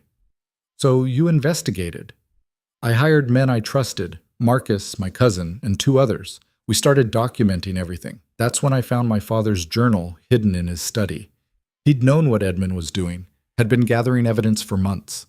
The riding accident that killed him, Rowan's voice went rough. Edmund had it arranged. I found the man who drugged the horse, who weakened the saddle. He confessed everything before Edmund had him killed too. Eliza's hand tightened on her glass. And you couldn't go to the authorities. I tried, but Edmund had connections everywhere. Magistrates, judges, even members of parliament. Any evidence I brought forward disappeared. Witnesses recanted or vanished. I realized the only way to stop him was to dismantle his operation piece by piece from the inside. That's when you left me. Yes. He finally turned to look at her. I'd started receiving threats, notes saying that anyone I cared about would suffer if I didn't back down. Then one of my tenants, a young woman with 2 children, was attacked in her home, beaten so badly she nearly died. The message was clear. So you made yourself appear unattached, made it seem like I meant nothing to you. It was the only way I could think to protect you. If Edmund believed you were just another conquest I'd tired of, he'd have no reason to target you. Rowan's laugh was bitter. I was so certain I was being noble, making the hard choice for your own good. I didn't realize I was just being a coward who couldn't trust you with the truth. Eliza stood, moving closer to the fire, to him. What happened after you left? I spent months gathering irrefutable evidence. Bank records, shipping manifests, sworn statements from people Edmund had wronged. I built a case so solid even his corrupt friends couldn't ignore it. Then I presented it to the Crown directly. That must have been dangerous. Edmund found out what I was planning. That's when the attempts on my life started. He touched the scar on his jaw. The first time, his men ambushed my carriage on the road. I survived because my driver was a former soldier who knew how to fight. The second time, poison in my wine. I survived because I'd started having everything I ate and drank tested first. And the third time? Rowan's expression went dark. 3 weeks ago.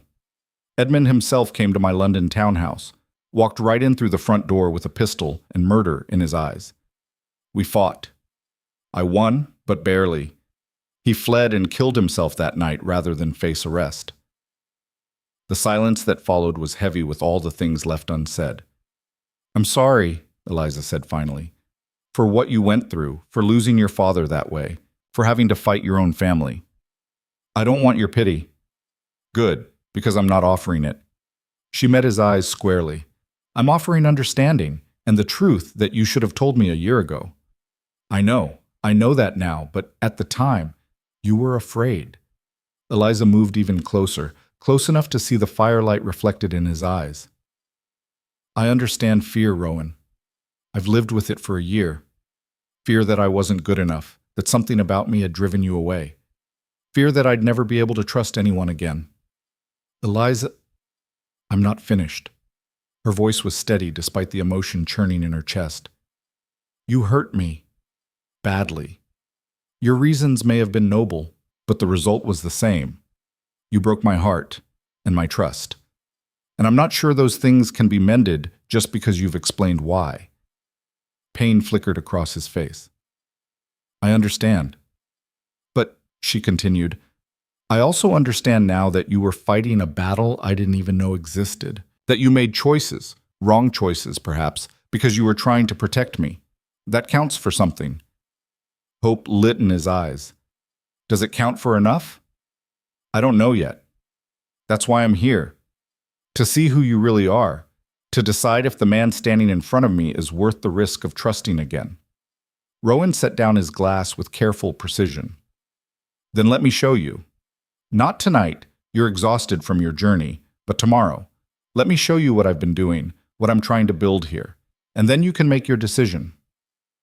All right. They stood there for another moment, close enough to touch, but not touching, the air between them crackling with tension. Finally, Eliza stepped back. I should retire, it's been a long day. Of course. Rowan moved to the door, opening it for her. Mrs. Carlyle will show you back to your room. Sleep well. Rowan? He turned back. Yes? Thank you for coming to find me on the road, for bringing me here safely. Always, he said quietly. I will always come find you, Eliza, no matter how long it takes, no matter how far you run. The words followed her up the stairs and into her borrowed bed, where she lay awake for hours, staring at the ceiling and wondering what tomorrow would bring. The next morning dawned clear and bright, the storm having blown itself out overnight. Eliza dressed in another borrowed gown, a practical wool riding habit this time, and made her way downstairs to find Rowan waiting in the entrance hall. Good morning. I hope you slept well. Well enough. A lie, but a polite one. You said you wanted to show me something?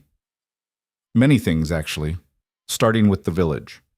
They rode out together, properly on separate horses this time, with a groom following at a discreet distance for propriety's sake. The countryside looked entirely different in daylight.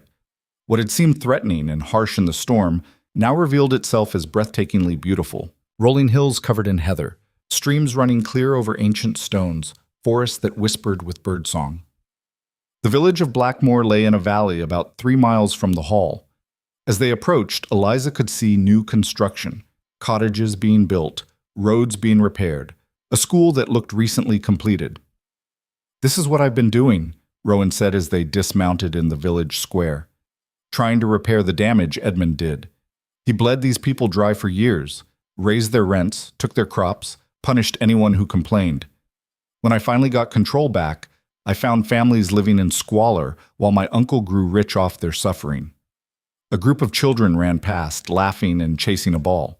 They waved at Rowan, who waved back with easy familiarity. You know them, Eliza observed. I know all of them, every family, every name. It's my responsibility. An older woman emerged from one of the cottages, her face lighting up when she saw Rowan. Your Grace, we weren't expecting you today. Mrs. Patterson, how is your grandson? Is his fever better? Much better, thank you. The medicine you sent worked wonders. She noticed Eliza and bobbed a curtsy.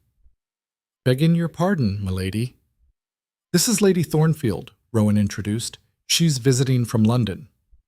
The way he said it, with pride, with something almost like hope, made Eliza's chest tighten.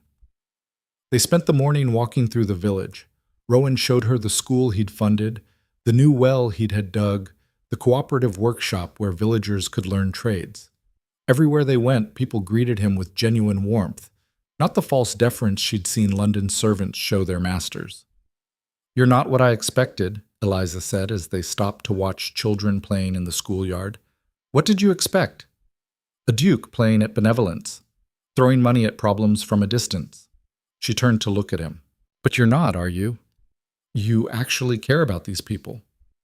They're not abstracts in a ledger. They're families, people who've depended on the Blackmore name for generations. Edmund betrayed that trust. I'm trying to restore it. It's working. They love you. Rowan shook his head. They're beginning to trust me again. That's not the same as love. That has to be earned. His words hung in the air between them, weighted with double meaning. They returned to the hall for lunch, then Rowan took her through the house itself. Not the formal rooms she'd seen last night, but the working heart of the estate. The study where he spent hours poring over accounts, the library filled with books on agriculture and law, the map room where he'd plotted strategies against his uncle. This is where I found my father's journal. He pulled a leather-bound book from a locked drawer. I've kept it as evidence, but also as a reminder of what happens when good people stay silent in the face of evil. Eliza took the journal with careful hands, flipping through pages filled with dates, names, amounts, evidence of systematic theft and cruelty. Your father was brave, she said softly, gathering all this, knowing the risk. He was also stupid. He should have gone to someone for help instead of trying to handle it alone. Rowan's voice was bitter. Maybe if he had, he'd still be alive. Or maybe Edmund would have killed him sooner. You can't know. No, but I can make sure his death meant something. That's what all of this is about, finishing what he started. They were standing close in the dim study, the afternoon light slanting through the windows and catching dust motes in the air. Eliza could see every detail of Rowan's face, the shadows under his eyes that spoke of too many sleepless nights, the new lines around his mouth, the scar on his jaw that would never fully fade. He'd been through hell, was still going through it, trying to rebuild everything his uncle had destroyed. And he'd done it alone. Why didn't you let me help? The question slipped out before she could stop it. If you told me the truth, explained what you were facing, I would have stood by you, faced it with you. I know that now. But then, he reached out, his hand hovering near her cheek before dropping back to his side. I couldn't bear the thought of you being hurt because of me, of you becoming another casualty of my family's sins. So I chose the pain I could control, breaking your heart, over the danger I couldn't. That wasn't your choice to make. No, it wasn't, and I'm sorrier than I can express. The air between them felt charged, dangerous. Eliza knew she should step back, maintain distance. Instead, she found herself moving closer. Your Grace! The door burst open and Marcus appeared, his face grim. You need to come quickly. There's been an incident in the village. The moment shattered. Rowan's expression went from vulnerable to commander in an instant. What kind of incident? Fire. The new cottages on the east side. And Marcus, he hesitated, glancing at Eliza. There's evidence it was set deliberately. Rowan's jaw went tight. Edmund's supporters? That would be my guess. We've had 3 families threatened this week alone. Seems they're escalating. Eliza's blood ran cold. You're still in danger, even with your uncle dead? Edmund had followers, Rowan said grimly, already moving toward the door. Men who profited from his schemes, who lost their income when I dismantled his operations. They blame me for ruining them. Stay here, I'll handle this. Like hell. Eliza followed him into the corridor. If people are in danger, I can help. Eliza, don't you dare try to protect me by shutting me out again. Not after everything we've just discussed. He looked at her for a long moment, clearly torn. Finally, he nodded. Fine, but you stay close to me, and if I tell you to run, you run. Understood? Understood. They rode hard back to the village, Marcus and 6 armed men accompanying them. Smoke was visible before they even entered the valley, black columns rising into the clear sky. The scene that greeted them was chaos. 3 cottages were ablaze, flames licking through thatched roofs. Villagers formed bucket brigades from the well, desperately trying to contain the fire before it spread. Children huddled together, crying. Women searched frantically for missing family members. Rowan dismounted before his horse had fully stopped, immediately taking charge. Marcus, organize the bucket lines. You 3, check if anyone's trapped inside. Move! Move! Eliza slid from her horse and ran to help. A young mother stood frozen, staring at one of the burning cottages. My baby, she whispered.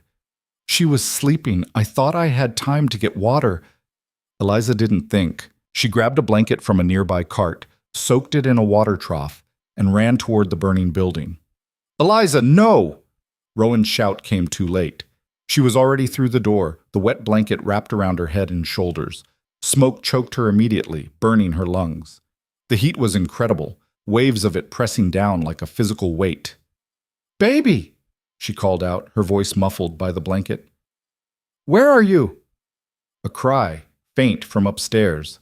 The stairs were already burning, flames crawling up the wooden banisters. Eliza grabbed her skirts and ran up them anyway, feeling the heat through her boots. The nursery was at the end of the hall. Through the smoke, she could see a cradle, could hear the baby's terrified wails.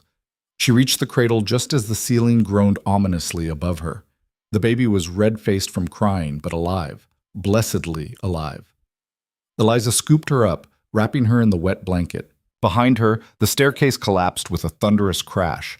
Terror flooded through her. The only way out, gone. The window. It was her only chance. She ran to it, throwing it open. They were on the 2nd floor, maybe 15 feet up, too high to jump safely with a baby. Below, she could see people gathering, saw Rowan pushing through the crowd, his face white with fear. The blanket, someone shouted. Lower the baby in the blanket. Working quickly, Eliza tied the corners of the blanket into a makeshift sling, secured the baby inside, and began lowering it out the window. Her arms shook with the strain and smoke inhalation, but she held on. Hands reached up from below. The baby was caught, pulled to safety. Relief crashed through her. so intense it made her dizzy. Then the floor beneath her feet gave way. She fell through smoke and flame, felt the impact of landing, couldn't breathe, couldn't think. Strong arms caught her, pulled her out of the rubble. Rowan's face swam into view, his expression savage with fear and fury. "What were you thinking?" he shouted, carrying her away from the burning building. "You could have been killed." "Baby," she managed to gasp out. "Is the baby safe? Because of you, you reckless, impossible woman." He set her down on the grass far from the fire. Someone brought water, and she drank greedily, her throat raw from smoke. Her hands were burned, she realized distantly. Not badly, but enough to hurt. The young mother appeared, clutching her baby, tears streaming down her face. Thank you, I don't know how to... Thank you." Eliza managed a smile through her coughing. "Is she all right?" "Perfect, thanks to you." Rowan crouched beside Eliza, his hands shaking as he examined her burns.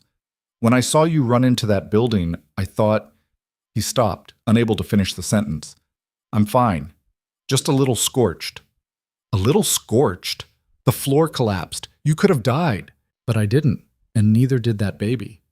He stared at her like she'd grown a second head. "You're insane, completely, utterly insane." "Probably. Does that bother you?" Despite everything, a laugh burst from him. "Bothers me? Eliza, I've spent a year trying to protect you from danger, and here you are running into burning buildings like it's a perfectly rational thing to do." "Someone had to." "It didn't have to be you." "Why not?" She met his eyes, suddenly serious despite her smoke-blackened face and burned hands. "You've spent the past year fighting battles alone, risking your life for people you feel responsible for. Why is it acceptable for you but not for me?" Rowan had no answer for that. The fires were finally brought under control as the sun began to set. 3 cottages destroyed but no lives lost. Eliza's heroic rescue had already become the talk of the village. But as the crowd dispersed, Marcus approached Rowan with a grim expression. "Found this nailed to a tree at the edge of the village." He held out a piece of paper. Rowan took it, his face going pale as he read. "What is it?" Eliza asked. Rowan's hand clenched on the paper, crumpling it. "A threat. From Edmund's remaining supporters. They're demanding I reverse all the changes I've made. Return the rents to Edmund's rates, stop the new construction, fire the people I've hired. Or more fires, more violence, and..." He looked at her, and she saw real fear in his eyes for the first time. "They mention you by name, Eliza. They know you're here. They're threatening you specifically." The words hit her like ice water. "Me? They say if I don't comply, anyone I care about will suffer, just like Edmund threatened." His voice was rough with barely controlled fury. "This is exactly what I was trying to prevent a year ago. And now, because you're here, you're in danger. I chose to come here. And I should send you back to London immediately, tonight, before they make good on their threats." "No." "Eliza, no." She stood despite her protesting muscles and burned hands. "I won't run. I won't let criminals dictate my choices or yours. You've been fighting them alone for too long. But you're not alone anymore. You don't understand what these men are capable of. Then tell me, show me. Let me help you fight them instead of trying to protect me by pushing me away. Because I can tell you right now, Rowan Blackmore, if you try to send me away for my own good, we're done. Forever. I won't go through that again." He stared at her, clearly torn between his instinct to protect and his memory of what pushing her away had cost them both. Finally, he held out the crumpled threat. "Read it. All of it. And then make your choice." Eliza took the paper with shaking hands and read, "Duke of Blackmore, you've taken what's ours.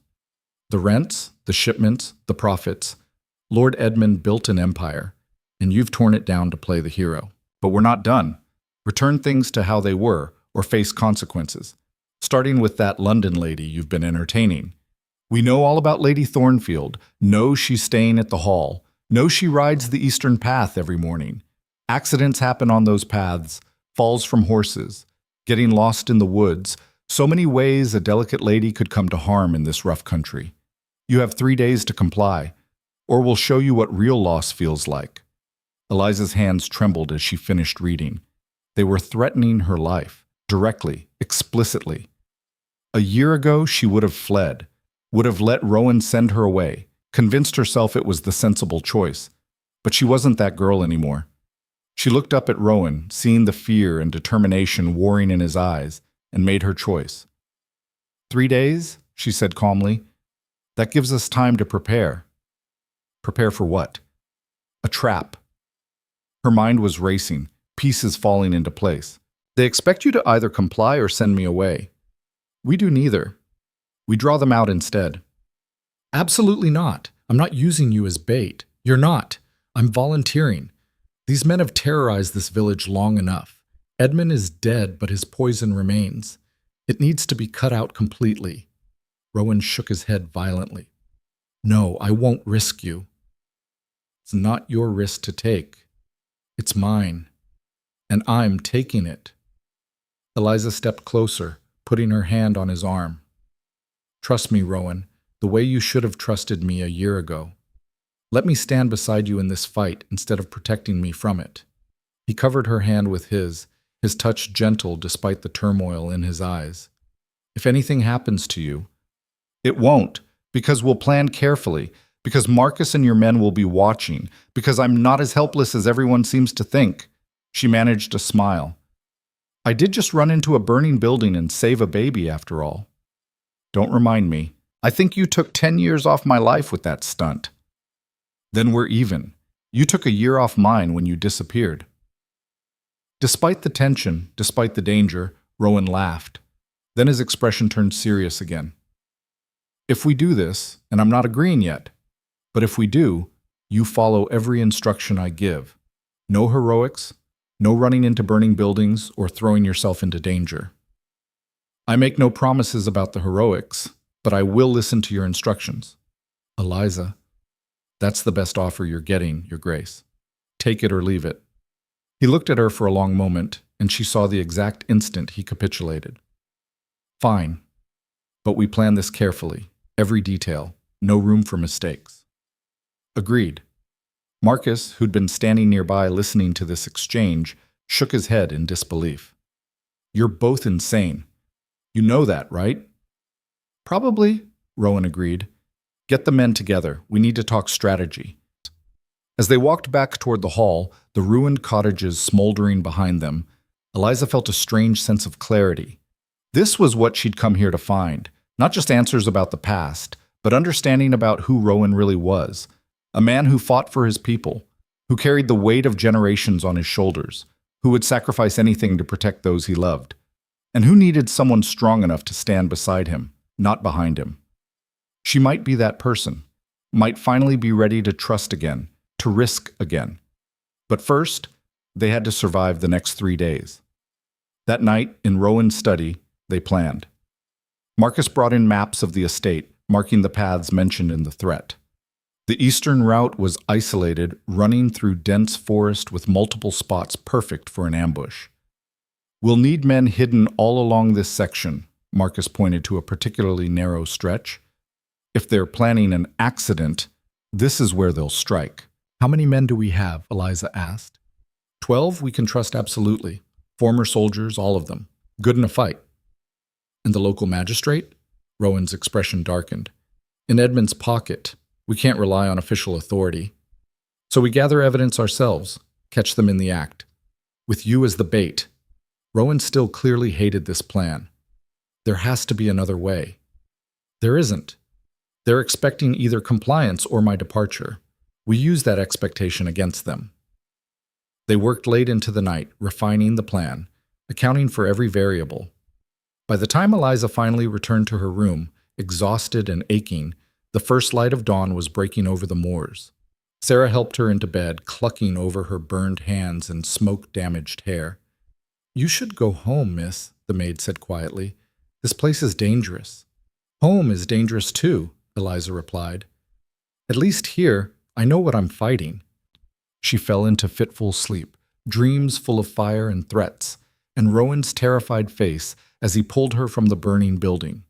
When she woke, it was mid-morning, and a note had been slipped under her door. They know about the plan. Someone in the village talked. They're coming tonight instead of waiting 3 days. The eastern path, At sunset, be ready. Our Eliza's blood ran cold. Tonight, they had hours instead of days. She dressed quickly, ignoring the pain in her burned hands, and ran downstairs to find Rowan. He was in the entrance hall, armed men gathering around him, faces grim. "You got my note," he said when he saw her. "We're not ready." "We'll have to be." He turned to Marcus. "Triple the men on the eastern path. I want every tree, every rock, every possible hiding spot covered." "And Lady Thornfield?"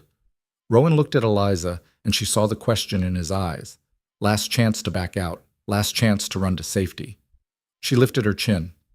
"I ride at sunset, as planned."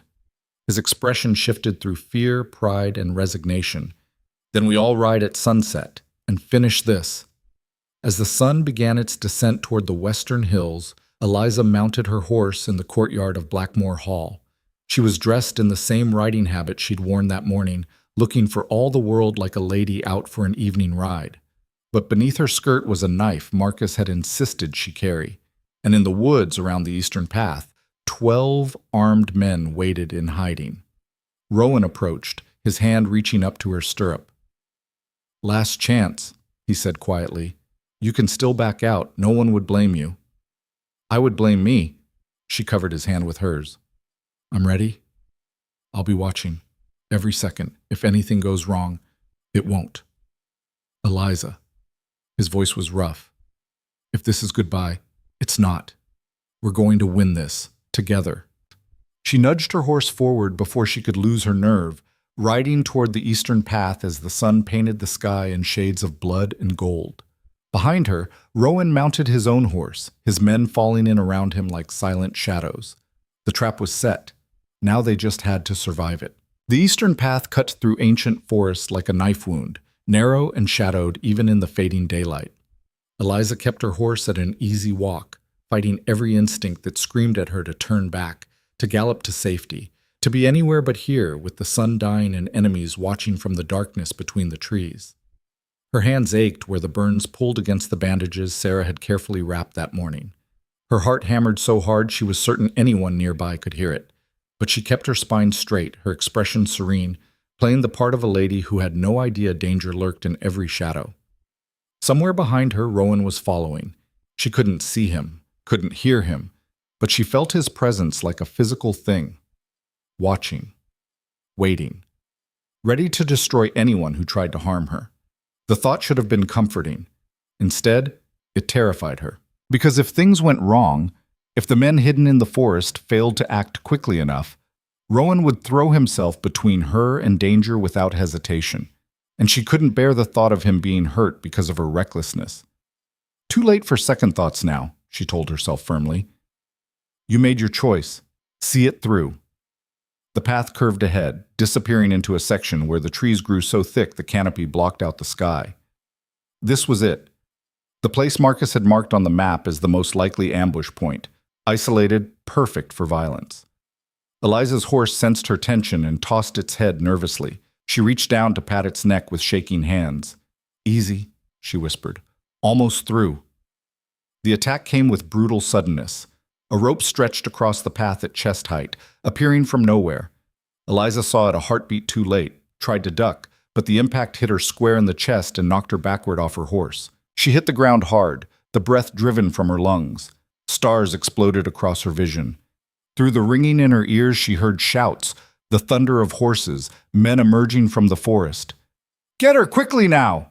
Rough hands grabbed her arms, hauling her upright. 3 men, their faces covered with scarves, dragging her toward the trees. She fought, kicking and twisting, but they were too strong. "Stop struggling, you stupid!" The man's words cut off in a gurgle as an arrow sprouted from his shoulder. He dropped, screaming, and suddenly the forest erupted with violence. Rowan's men poured from their hiding places like avenging spirits. The 2 men still holding Eliza barely had time to react before they were tackled to the ground by Marcus and another soldier. Eliza scrambled away, her breath coming in painful gasps, and found herself face to face with a 4th attacker, older than the others, his scarred face twisted with rage. "You!" he snarled, pulling a knife. "This is all your fault. If you'd stayed in London where you belonged..." He lunged. Eliza threw herself sideways, remembered the knife Marcus had given her. and yanked it from beneath her skirt. They circled each other warily. Around them, the fight raged. Rowan's voice shouting orders, the clash of steel, men crying out in pain or fury. "Put down the knife, girl. You don't know how to use it." He was probably right. Eliza had never held a weapon in her life before today, but she'd also never let fear stop her from doing what needed to be done. "Come find out," she said, surprised by the steadiness in her voice. The man's eyes widened slightly. Surprise, maybe respect. Then he attacked. Eliza reacted on pure instinct, slashing upward with the blade. It caught him across the forearm, opening a red line. He howled and stumbled back, clutching the wound. Before he could recover, Rowan was there. He moved like something from a nightmare, his face a mask of cold fury as he slammed the man against a tree hard enough to shake leaves from the branches. "You threatened her." His voice was barely human. "You put your hands on her." "Rowan, don't!" Eliza grabbed his arm, feeling the coiled violence in every muscle. "We need him alive. He can testify about Edmund's remaining supporters." For a long moment, she thought he wouldn't listen. Thought he might kill the man with his bare hands. Then slowly, the murderous rage drained from his face, replaced by something colder and more controlled. "You're right." He hauled the man upright and shoved him toward Marcus. "Secure him, and the others. Make sure they live to face justice." Marcus nodded grimly, already binding the captured men's hands with rope. Rowan turned to Eliza, and the cold commander disappeared, replaced by the terrified man who'd pulled her from a burning building. His hands cupped her face with heartbreaking gentleness. "Are you hurt? Did they—" "I'm fine. Bruised, but fine." She managed a shaky smile. "Your trap worked. To hell with the trap. When I saw them grab you—" He stopped, his jaw clenching. "I thought I'd lost you." "You didn't. I'm right here." He pulled her against his chest, holding her so tightly she could barely breathe. She didn't care. She wrapped her arms around him and let herself shake, let the terror finally catch up now that the danger had passed. "You were magnificent," he murmured against her hair. "Terrifying and reckless and absolutely magnificent." "I stabbed a man." "Yes, you did. Quite effectively, too." Despite everything, Eliza laughed. The sound came out slightly hysterical, but it felt good, felt real. Around them, Rowan's men were securing the scene. 4 attackers captured, 2 more fled into the forest with arrows in them. No casualties on their side, though several men sported cuts and bruises. Marcus approached, wiping blood from a split lip. "The one you caught is talking. Says there are 6 more back at their hideout, waiting to hear how the attack went. If we move now, we can take them all." Rowan's arms tightened fractionally around Eliza before he released her. "Where?" "Old Mill, 3 miles northeast, abandoned for years, perfect hiding spot." "Get the men ready. We ride in 10 minutes. "Rowan." Eliza caught his arm before he could turn away. "I'm coming with you." "Absolutely not. You've done enough. I'm taking you back to the hall where I'll sit and worry while you ride into danger? No. These men threaten me directly. I have a right to see this through." "Eliza, don't you dare try to protect me by leaving me behind. Not after I just proved I can hold my own." Marcus coughed, badly hiding a smile. "She has a point, cousin. She did stab a man." Rowan glared at him, then back at Eliza. She could see the internal war playing out across his face, the desire to keep her safe warring with the knowledge that she was right, that she'd earned this. "Fine," he bit out, "but you stay behind the men, and if I tell you to run—" "I run. Yes, I know. Can we go now before they hear about the failed ambush and scatter?" The ride to the old mill was tense and silent. 12 men moving through the forest like ghosts, weapons drawn, eyes scanning for any sign of trap or escape. Eliza rode beside Rowan, acutely aware of the way he positioned his horse between her and any potential threat, protecting her even while respecting her right to be here. The balance between the two was something she knew had cost him considerable internal struggle. The mill appeared through the trees, a derelict structure leaning drunkenly beside a stream that had long since changed course. Light flickered in the windows, voices carried on the evening air, rough and laughing. They were celebrating what they thought would be Eliza's death. Cold fury settled in her chest. Rowan dismounted silently, his men following suit. He gave quick, quiet orders, positioning them around the building. Then he turned to Eliza. "Stay here. Please. If things go badly." "They won't. If they do, ride back to the hall. Don't try to help. Just go." She wanted to argue, but the look in his eyes stopped her. This wasn't about protection or keeping her safe. This was about him needing to focus on the fight ahead without worrying about her in the crossfire. "All right," she agreed quietly. "But you come back to me. Understand?" He kissed her, quick and fierce, tasting of desperation and promise. "Always." Then he was gone, moving toward the mill with Marcus at his side. Eliza waited, every muscle taut, as Rowan's men surrounded the building. The minutes stretched like hours. She could hear the voices inside growing louder, more raucous. Someone was drinking heavily. Someone else told a crude joke that made her stomach turn. These were the men who'd set fire to homes with families inside, who'd threatened children, who would have killed her without hesitation if the ambush had succeeded. Rowan kicked in the door. "Evening, gentlemen. I believe we have some business to discuss." The explosion of violence was immediate. Shouts, the crash of furniture, a pistol shot that made Eliza's heart stop until she saw it had hit the ceiling, not a person. She couldn't see what was happening inside, could only hear the chaos.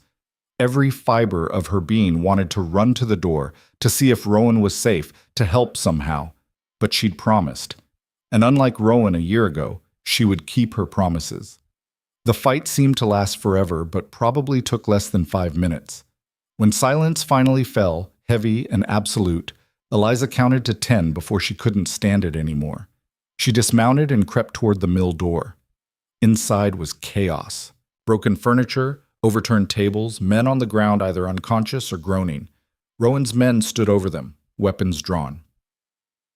And in the center of it all stood Rowan himself, his coat torn, blood on his knuckles, but very much alive.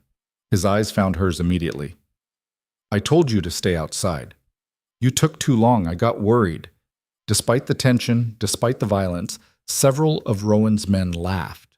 Marcus was searching the mill, pulling papers from hidden compartments. "Ledgers," he called out. "Records of every bribe, every transaction, every crime Edmund and his supporters committed. This is everything we need." "Good." Rowan's voice was hard. "We take it all to the Crown. Let them see exactly what's been happening in Blackmore. Let them understand why Edmund's supporters need to face real justice." One of the captured men, younger than the others, barely out of his teens, looked up at Rowan with desperate eyes. "Please, Your Grace, I was only following orders." Lord Edmund said. "Lord Edmund is dead," Rowan interrupted coldly. "And following orders doesn't absolve you of setting fire to homes with children inside. Doesn't make threatening an innocent woman acceptable. You made your choices. Now you'll face the consequences." The young man's face crumpled, but Eliza felt no sympathy. She'd seen the burned cottages, heard the children crying. These men had made their choices knowing the harm they would cause. They spent the night securing the prisoners and gathering evidence. By dawn, they had 10 men in custody and enough documentation to hang every one of them twice over. The ride back to Blackmore Hall felt surreal. Eliza was exhausted, every muscle aching, her burned hands throbbing. But she'd never felt more alive. They'd won. Against all odds, against men who'd terrorized this valley for years, they'd won. As they entered the hall's courtyard, villagers were already gathering. Word had spread, as it always did in small communities, about the night's events. About the attack on Lady Thornfield, the capture of Edmund's remaining supporters, the evidence that would finally bring justice. Mrs. Patterson was there, clutching her grandson. The young mother whose baby Eliza had saved. The schoolteacher. The blacksmith. Dozens of faces, all looking at Rowan with something that went beyond respect. It was trust. Hard-earned, well-deserved trust. Rowan dismounted and immediately moved to help Eliza down. Her legs nearly buckled when they hit the ground, and his arm came around her waist, supporting her. "Speech," Marcus called out cheerfully. "The people want a speech, cousin." Rowan shot him a quelling look, but the crowd was already murmuring agreement. He sighed and turned to face them. "What happened last night was a victory for all of us," he began, his voice carrying across the courtyard. "For too long, you've lived under the shadow of fear. Fear of what Edmund Blackmore and his supporters might do if you spoke out, if you resisted, if you demanded better. That ends now. Murmurs of agreement rippled through the crowd. The men who threaten this community are in custody. The evidence against them is irrefutable. They will face trial in London before judges who aren't in their pocket. Justice will be served. Cheers erupted. Someone threw a hat in the air. But none of this would have been possible without someone very special. Rowan turned to look at Eliza, and the expression in his eyes made her breath catch. Lady Eliza Thornfield could have stayed safe in London. Instead, she traveled here, risked her life to save a child from fire, and then put herself in danger again to help catch these criminals. She is the bravest person I have ever known. The crowd's attention shifted to Eliza. She felt heat rise to her cheeks, wanted to protest that she'd only done what anyone would do. But looking at their faces, at the genuine gratitude and respect she saw there, she realized that wasn't true. Not everyone would have done what she did. Not everyone would have chosen danger over safety, action over fear. She'd changed. Somewhere between the girl who'd been abandoned in London and the woman standing in this courtyard, she'd transformed into someone stronger. "3 cheers for Lady Thornfield," someone shouted. The cheers that followed were deafening. Eliza felt tears prick her eyes as the people of Blackmore celebrated her, not with the false flattery of London ballrooms, but with honest appreciation for actions that had mattered. When the crowd finally dispersed, Rowan guided her inside. Mrs. Carlyle descended on them immediately, clucking over their disheveled state and ordering baths, food, and rest in a tone that brooked no argument. Eliza was too tired to protest. She let herself be led upstairs, helped into a hot bath that made her bruised muscles sing with relief. Sarah washed her hair gently, working out the tangles and forest debris. "You're very brave, miss," the maid said quietly. "What you did, saving that baby, helping catch those terrible men, I've never seen anything like it." "I was terrified the entire time," Eliza admitted. "That's what makes it brave, being scared and doing it anyway." After her bath, Eliza dressed in a borrowed nightgown and robe. She should have gone straight to bed. Her body was screaming for sleep, but her mind was too full, thoughts spinning too fast. She found herself walking downstairs through corridors lit by flickering sconces until she reached Rowan's study. Light showed under the door. She knocked softly. "Come in." He was at his desk, still in his torn coat, blood still on his knuckles, poring over the ledgers Marcus had recovered. He looked up when she entered, and something in his expression shifted from exhaustion to something warmer. "You should be sleeping," he said. "So should you. I wanted to review these while everything was fresh in my mind. There are names here, powerful names. Men in London who helped Edmund, who profited from his crimes. They need to be exposed too." Eliza crossed to his desk, looking down at the careful entries. Dates, amounts, descriptions of bribes and threats. Edmund's entire corrupt empire laid bare in meticulous detail.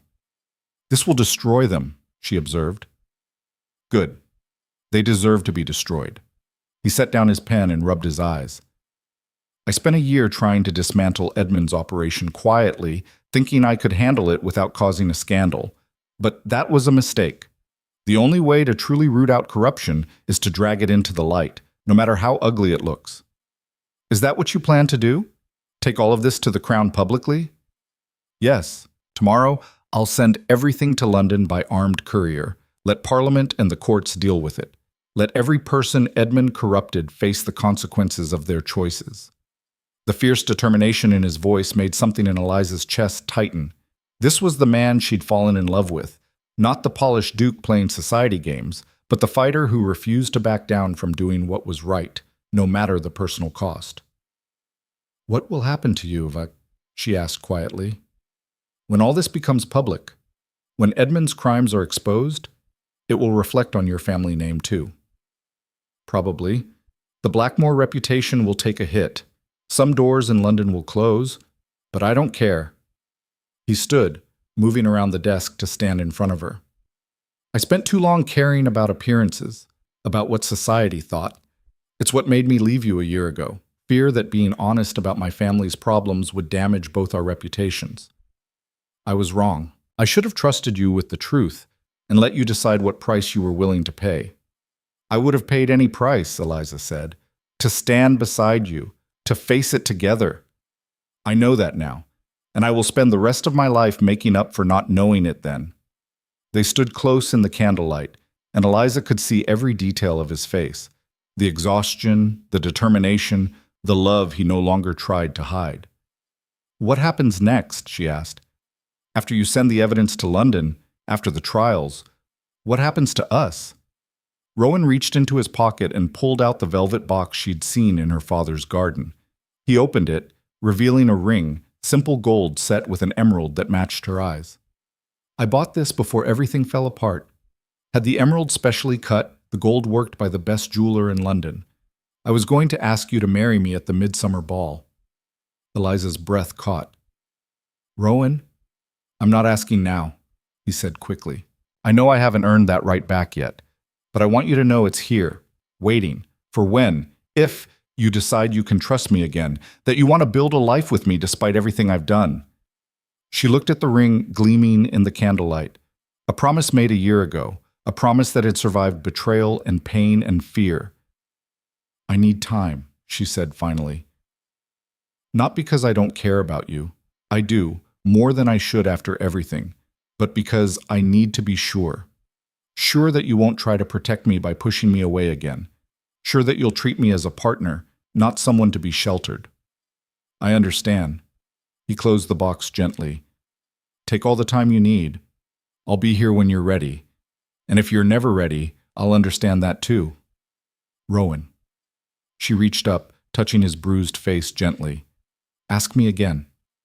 In a month, after the trials, after the chaos settles. Ask me when we're both sure this is real and not just adrenaline and shared danger. Hope lit in his eyes. You're saying there's a chance? I'm saying I want there to be. I want to believe in second chances, in forgiveness, in love that survives even when it shouldn't. But I also want to be smart. Want to make sure we're choosing each other for the right reasons. He turned his head, pressing a kiss to her palm. A month. I can wait a month. And in the meantime, I prove to you every single day that I'm worth the risk, that I've learned from my mistakes, that I will never, ever leave you again. Eliza smiled despite the tears threatening to spill. That sounds acceptable. They stood there for a long moment, close but not touching beyond her hand on his face and his lips against her palm. The tension between them was different now, not the desperate pull of forbidden attraction, but something steadier. Something that might actually last. You should sleep, Rowan said finally. Tomorrow will be difficult. Questions about what happened, statements to magistrates, sending the evidence to London. What about you? I have a few more hours of work here. Rowan? I'll sleep. Eventually, I promise. She wanted to argue, wanted to drag him away from the desk and force him to rest, but she recognized the driven look in his eyes. He needed to do this, needed to catalog every piece of evidence while it was fresh. All right, but if you're still here at dawn, I'm coming back to physically remove you from that chair. Understood. He smiled, the expression transforming his tired face into something almost boyish. Thank you, Eliza, for everything, for coming here, for fighting beside me, for giving me a chance I don't deserve. You're welcome. Now get to work so you can get to sleep. She left him there, surrounded by ledgers and evidence of his uncle's crimes, and made her way back to her room. This time, when she crawled into bed, sleep came quickly. She dreamed of emerald rings and dawn light, and a future that might, just might, include the word always. The next week passed in a blur of activity. Rowan sent the evidence to London under heavy guard. Magistrates arrived from the county seat to take statements and examine the prisoners. Word spread through the region about what had happened, and suddenly Blackmore was full of visitors. Journalists wanting the story, lawyers representing the accused men's families, even a representative from the Crown itself. Through it all, Eliza stayed. She gave her statement about the attack, her rescue of the baby, everything she'd witnessed. She sat in on meetings when Rowan asked her opinion. She walked through the village and heard story after story from people who'd suffered under Edmund's rule and were only now finding the courage to speak up. And slowly, almost without noticing it happening, she fell in love with this place. with its harsh beauty, its resilient people, its stubborn duke who carried the weight of generations on his shoulders and refused to buckle. On the 8th day, a letter arrived from London. Eliza was in the garden with Mrs. Patterson's grandson when Marcus came to find her. "His Grace wants to see you, in the study. He says it's important." Eliza's stomach clenched. The letter from the Crown. It had to be. She found Rowan at his desk, the opened letter in his hands, his expression unreadable. "What does it say?" she asked without preamble. He looked up and she saw wonder in his eyes. "They're taking the case. All of it. The Crown prosecutor himself will handle the trials. And there's more. They're launching a full investigation into corruption in the northern counties, using our evidence as the foundation." "That's wonderful." "It's more than wonderful. It's justice, real justice, for everyone Edmund hurt." He set down the letter and moved around the desk. "But there's something else. They want me to testify, in person, before Parliament. Tell the full story of what happened here." Eliza understood immediately what that meant. Standing before the most powerful men in England and admitting that his own uncle had been a criminal, exposing the Blackmore family's darkest secrets to public scrutiny. "How do you feel about that?" she asked, carefully. "Terrified. Relieved. Both." He took her hands gently, careful of her healing burns, but also certain. This is the right thing to do. The only thing to do. "Then I'll come with you. To London. I'll be there when you testify." "Eliza, you don't have to." "I know I don't have to. I want to. You stood alone for too long. You don't have to stand alone anymore." The look he gave her was worth every moment of fear and pain she'd endured. "Thank you. When do we leave?" 3 days. That gives me time to prepare my testimony, get my affairs in order here." "Then we have 3 days. Eliza smiled. "Show me more of Blackmore. The places you love, the people who matter to you. Help me understand this world you're trying to protect." Over the next 3 days, Rowan did exactly that. He took her riding across the moors, showing her the dramatic landscape he'd grown up in. They visited tenant farms where he knew every family by name. They walked through the village school and talked to children about their dreams. And through it all, Eliza fell deeper in love. Not just with him, but with the life he was building here. A life based on fairness and justice and caring for the people who depended on him. On their last evening before leaving for London, they stood on the battlements of Blackmore Hall, watching the sun set over the moors. The light painted everything gold and crimson, turning the harsh landscape into something almost magical. "I used to hate this place," Rowan said quietly. "After my father died, after I learned what Edmund had done, I wanted to leave, never come back. Let someone else deal with the mess." What changed? I realized running away wouldn't solve anything, that these people, he gestured to the village below, deserved better than a lord who abandoned them, and that maybe, just maybe, I could be the one to give them that better life, if I was willing to fight for it. "You've more than fought for it. You've bled for it. So have you." He turned to face her, his expression serious. "I know we agreed to wait a month before making any decisions about us, but I need you to know something before we go to London." "What?" "I love you. I've loved you since that garden party 18 months ago, when you laughed so loud everyone turned to stare and you didn't even care. I loved you when I left you, though I was too stupid to see it clearly. And I love you now, standing here covered in soot and bruises, still refusing to back down from any fight that matters." Eliza's breath caught. "Rowan, you don't have to say anything. I just needed you to know. Before we face London together, before the trials and the scandal and all the chaos that's coming, I needed you to know that you are the best thing that has ever happened to me. And regardless of what you decide about us, that will always be true." She looked at him, this complicated, damaged, beautiful man who'd fought his way back from darkness to stand in the light, and felt the last of her defenses crumble. "I love you too," she said, the words feeling like both confession and benediction. "I tried not to, tried to protect myself by staying angry, by keeping walls between us. But I love you anyway. The London Duke and the Northern Lord and every version of yourself in between." He pulled her close, and this time, when he kissed her, it wasn't desperate or urgent. It was a promise, a commitment, A future written in the press of lips and the beating of hearts. When they finally pulled apart, the sun had set completely, leaving them in twilight. "We should go inside," Eliza said, though she made no move to step away. "Tomorrow will be a long day." "Eliza," Rowan's voice was rough. "When I ask you again, in London, after the trials, will you say yes?" She smiled, reaching up to touch his face. "Ask me and find out." "That's not an answer. It's the only one you're getting tonight." Despite the tension, despite everything hanging between them, Rowan laughed. "You're going to make me work for it, aren't you? Every single day for the rest of your life, if you're lucky. I'm the luckiest man alive just having you stand here with me." They went inside as full darkness fell over Blackmore. Tomorrow they would leave for London, face Parliament and society and all the judgment that would come with exposing Edmund's crimes.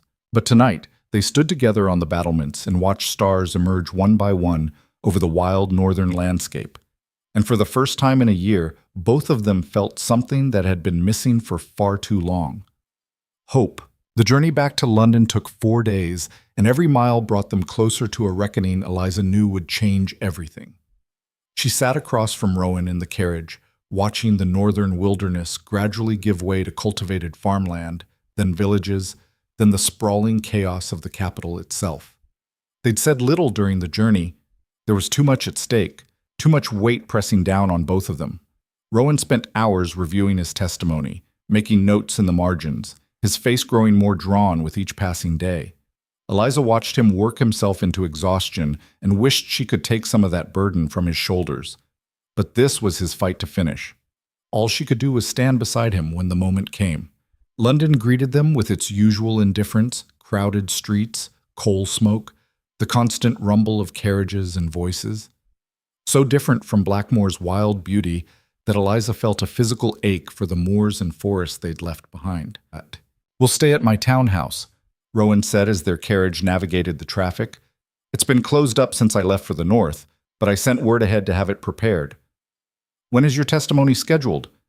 2 days from now, before a joint session of Parliament. The Crown Prosecutor wants to meet with me tomorrow to review the evidence." 2 days. Eliza's stomach clenched. 2 days until Rowan stood before the most powerful men in England and admitted his family's darkest secrets. 2 days until society learned the full truth about Edmund Blackmore's crimes. 2 days until their lives changed forever, one way or another. The townhouse was in Mayfair, elegant and imposing in the way of old money. Servants rushed to greet them, and within minutes, Eliza found herself in a guest room that was both luxurious and impersonal, nothing like her borrowed room at Blackmore Hall with its stone walls and wild views. She was unpacking when a knock came at the door. Sarah entered, her face troubled. "Miss, there's a caller downstairs asking for you. Lord Christopher Ashford. He says it's urgent." Eliza's heart sank. Christopher. She'd sent him a brief letter from Blackmore explaining she'd been delayed, but nothing more. He deserved better than that. Deserved honesty, even if it would hurt. "Tell him I'll be down shortly." She found Christopher in the drawing room, pacing nervously. He turned when she entered, relief and worry warring on his kind face. "Eliza, thank goodness. When your letter arrived saying you'd been delayed, I imagined all sorts of terrible things. Are you all right?" "I'm fine, Christopher. Please, sit." He did, though his eyes never left her face. "You're different. Something's changed." Trust Christopher to see it immediately. She'd always appreciated his perceptiveness, even when it was inconvenient. "A great deal has changed," she admitted, taking the chair across from him. "I need to be honest with you about where I've been and what's happened." She told him everything. Her journey to Blackmore, the attack, the capture of Edmund's supporters, Rowan's upcoming testimony. Christopher listened without interruption, his expression growing more concerned with each revelation. When she finished, he was quiet for a long moment. Then he said very gently, "You love him." Not a question, a statement of fact. Eliza felt tears prick her eyes. "Yes, I do. I'm sorry, Christopher. You've been nothing but kind and patient, and you deserve someone who can love you without reservations. But that someone isn't you." "No, I wish it could be. You would be so much easier, so much safer. But he's the one you want." Christopher stood, moving to the window overlooking the street. I knew, even before you left for the north. Saw it in your eyes when Blackmore appeared at the Ashford ball. The way you looked at him. No one's ever looked at me like that. Christopher, don't apologize. You can't help who you love. He turned back to her, his smile sad but genuine. I do have one question, though. Is he worth it? Worth the risk of trusting again?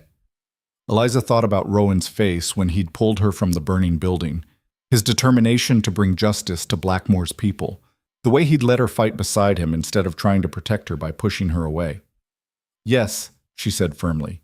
He is. Christopher nodded slowly.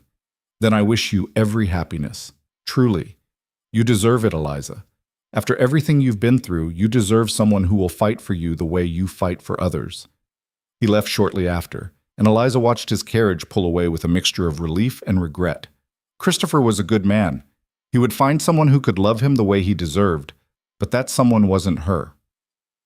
The next day passed in a blur of preparation. The Crown Prosecutor, a sharp-eyed man named Sir William Hartley, spent hours with Rowan reviewing the evidence and refining his testimony.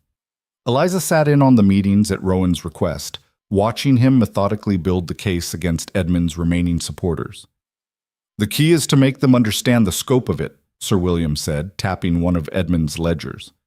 This wasn't just isolated incidents of corruption.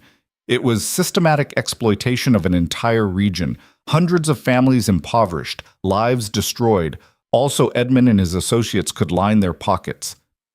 Will it be enough? Rowan asked. To convict them all? With this evidence, absolutely. The question is whether Parliament will have the stomach to pursue men of their own class this aggressively.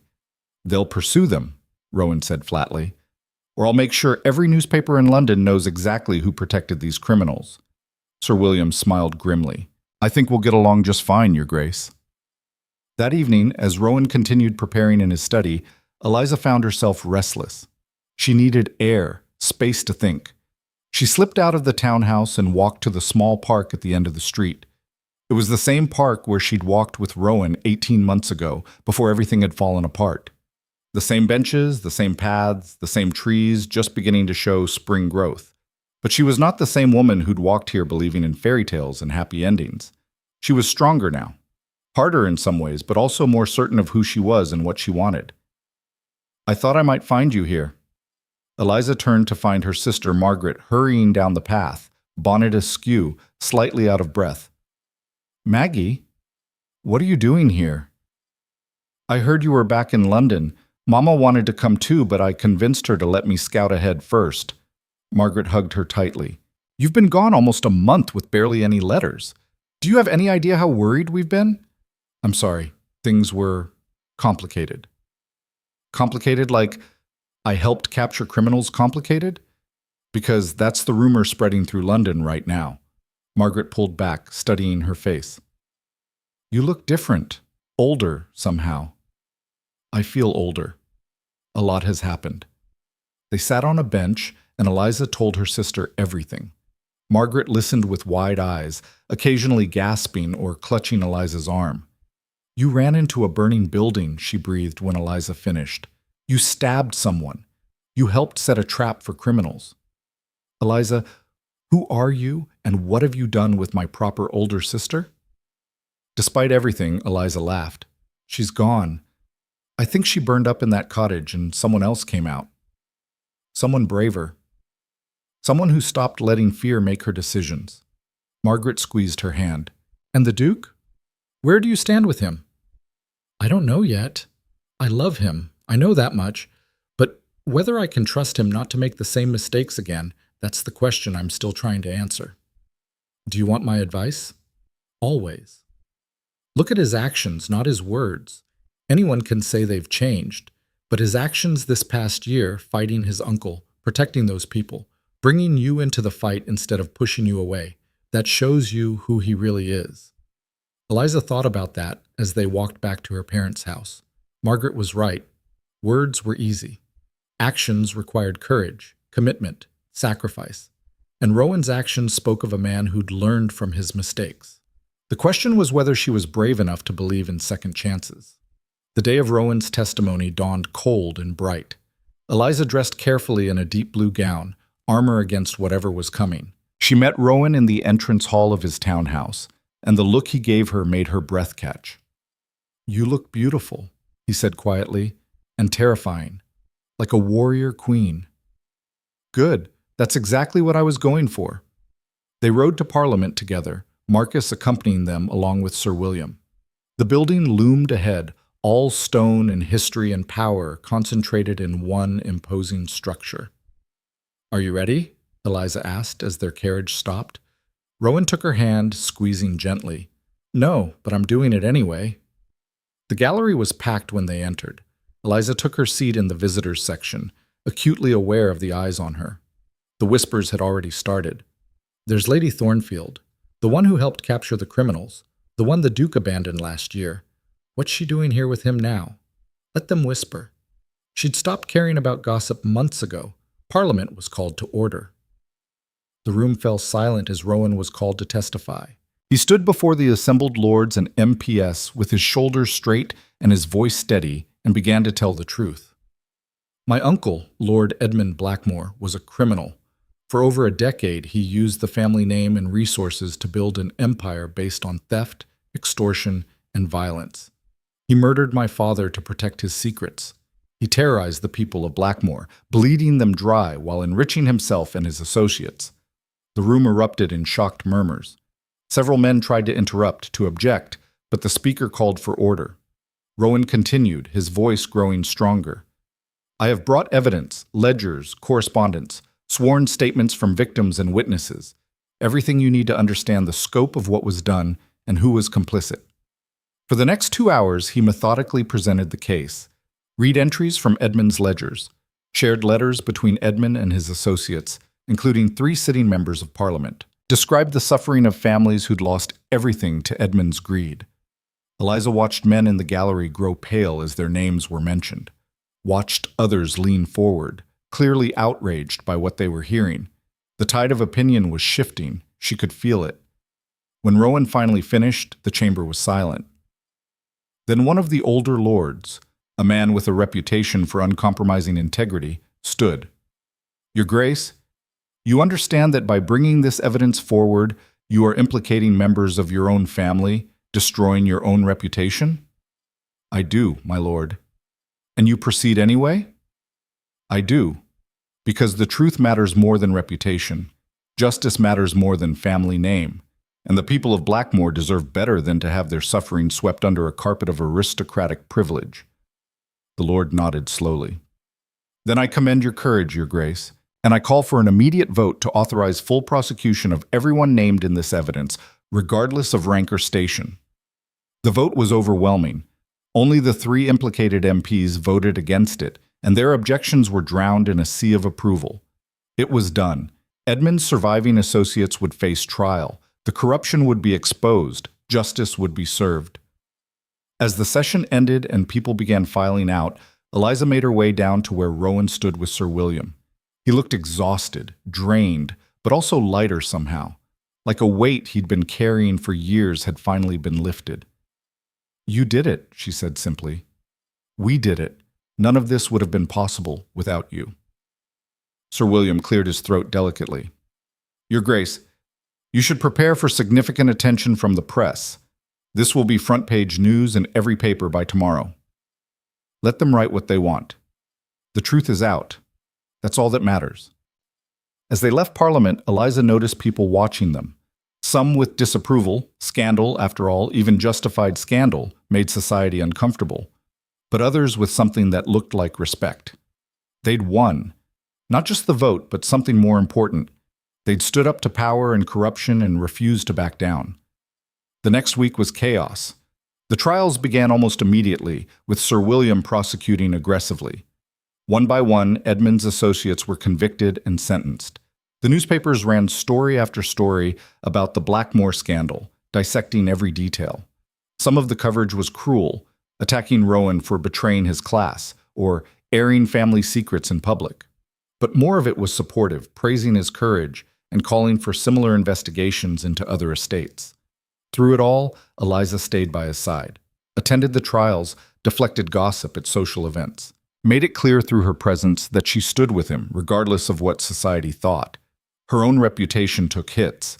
Some called her a fortune hunter, claiming she'd only forgiven Rowan because his testimony had made him a public hero. Others suggested she was damaged goods, desperate enough to accept damaged goods in return. She ignored them all. On the 8th day after Rowan's testimony, all the trials concluded. Edmund's associates were sentenced to everything from heavy fines and loss of title to imprisonment and exile. The corruption that had plagued Blackmore for years was finally, definitively ended. That evening, Rowan appeared at her parents' house. Eliza's father answered the door, his expression wary. "Your Grace, what brings you here?" "I need to speak with your daughter, sir, if you'll permit it." Baron Thornfield studied him for a long moment. "You hurt her badly once before." "I know, sir, and I will spend the rest of my life making amends for that, if she'll let me." "And if she won't?" "Then I'll respect her decision and hope she finds happiness with someone who deserves her more than I do."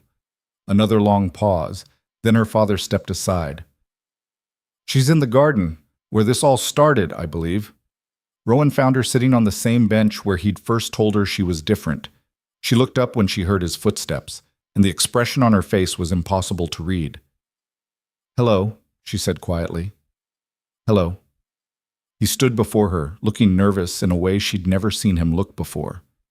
"It's been a month since I asked you to give me a month to prove myself." "It has. And I know everything's been chaotic with the trials and testimony, so if you need more time—" "Rowan," she stood, moving closer. "Stop babbling and ask me your question." He pulled the velvet box from his pocket, the one he'd shown her on the battlements of Blackmore Hall. But instead of opening it immediately, he dropped to one knee. "Eliza Thornfield, you are the bravest, most stubborn, most magnificent woman I have ever known. You saved me when I didn't deserve saving. You stood beside me when it would have been easier to walk away. You reminded me what it means to trust someone enough to let them share your battles." Tears were already streaming down Eliza's face. "I love you, I will always love you, and I promise, on everything I hold sacred, that I will never push you away again, never try to protect you by shutting you out, never make decisions about our life without consulting you first." He opened the box, revealing the emerald ring. "Will you marry me? Will you be my duchess, my partner, my equal in all things? Will you help me rebuild Blackmore into something worthy of the people who live there?" Eliza looked down at him, this complicated, damaged, beautiful man who'd fought his way back from darkness, and felt the last of her fear dissolve. "Yes," she said, her voice steady despite the tears. "Yes to all of it, but on one condition. Anything. We do this as partners, truly equal partners. No more you trying to carry everything alone. No more you thinking you know what's best for me better than I do. We face everything together, or not at all." Rowan stood, pulling the ring from the box and sliding it onto her finger. "Together. Always. I swear it." He kissed her then, and it felt like coming home, like the end of one story and the beginning of another. When they finally pulled apart, Eliza's father was standing on the terrace, trying very hard to look stern, but failing to hide his smile. "I assume this means we're planning a wedding?" he called out. "If you'll give us your blessing, sir," Rowan replied. "You've proven yourself, Your Grace. Not through words, but through actions, through fighting for what's right, even when it cost you dearly." Baron Thornfield descended the terrace steps. "You have my blessing. And my warning, if you ever hurt my daughter again, Duke or no Duke, I will personally ensure you regret it." "Understood, sir, and thank you." Eliza's mother appeared next, already crying happy tears. Then Margaret squealing with delight. Within minutes, the garden was full of family, champagne appearing from somewhere, everyone talking and laughing and celebrating. Through it all, Eliza kept touching the ring on her finger, making sure it was real, making sure this wasn't a dream she'd wake from. Rowan caught her doing it and smiled. "Having second thoughts?" "Never. Just making sure you're real, that this is real." "It's real, and it's forever." They were married 6 weeks later in a simple ceremony at Blackmore Hall. Not in London with all of society watching, but in the north, among the people they'd fought for. The village turned out in force, decorating the small church with wildflowers from the moors. Mrs. Patterson cried through the entire ceremony. The young mother whose baby Eliza had saved gave them a hand-embroidered blanket for their future children. Eliza wore her grandmother's wedding dress, altered to fit. Rowan wore the Blackmore family colors, deep blue and silver, and looked like something from a fairy tale. When the vicar pronounced them husband and wife, the cheers could be heard all the way to the village square. The celebration lasted 3 days. There was dancing in the streets, feasts in the hall, toasts to the new Duke and Duchess of Blackmore, who had saved them all. On the third night, after the last guest had left and the hall was finally quiet, Rowan and Eliza stood on the battlements watching stars emerge over the wild landscape. "Happy?" he asked, his arm around her waist. "Deliriously. You?" "More than I ever thought possible." He pulled her closer. "I keep thinking about what I almost lost, how close I came to destroying the best thing in my life because I was too afraid to trust you. But you learned. That's what matters. I learned because you refused to let me hide. Refused to let me make decisions out of fear." He turned her to face him. "You made me braver, Eliza. Made me believe that some things are worth fighting for, even when the fight seems impossible." "We made each other braver," she corrected. "You taught me to stop letting fear dictate my choices, to stand up for what I believe in, even when it's dangerous." They stood together as full darkness fell, two people who'd been broken and had rebuilt themselves into something stronger. 5 years later, Eliza stood in the same spot on the battlements, watching the sun set over Blackmore. So much had changed, yet the core of everything remained the same. The estate was thriving. New cottages dotted the valley. The school had expanded, and the village had grown into a small town. Rowan's reforms had become a model for other estates throughout England. He spent half the year in Parliament now, pushing for laws to protect tenants and workers, using his experience to fight the kind of corruption that had nearly destroyed his family. Eliza had found her own work, establishing schools for girls throughout the region, teaching them to read and write and think for themselves. The Duchess of Blackmore's schools, they were called, and applications came from across the north. She heard footsteps behind her and turned to see Rowan approaching, their daughter Catherine balanced on his hip. At 3 years old, Catherine had Eliza's eyes and Rowan's dark hair, and absolutely no fear of anything. "Mama!" Catherine reached for her, and Eliza took the warm weight of her daughter into her arms. "Hello, darling. Did you have a good afternoon with Papa?" "We rode horses and visited the village, and Mrs. Patterson gave me cake." "Of course she did." Eliza smiled at Rowan over their daughter's head. "You're spoiling her." "Absolutely. It's my job as her father." They stood together watching the sunset, a family forged from heartbreak and hope. "Do you ever regret it?" Rowan asked quietly, so Catherine wouldn't hear. "Choosing this life instead of something easier?"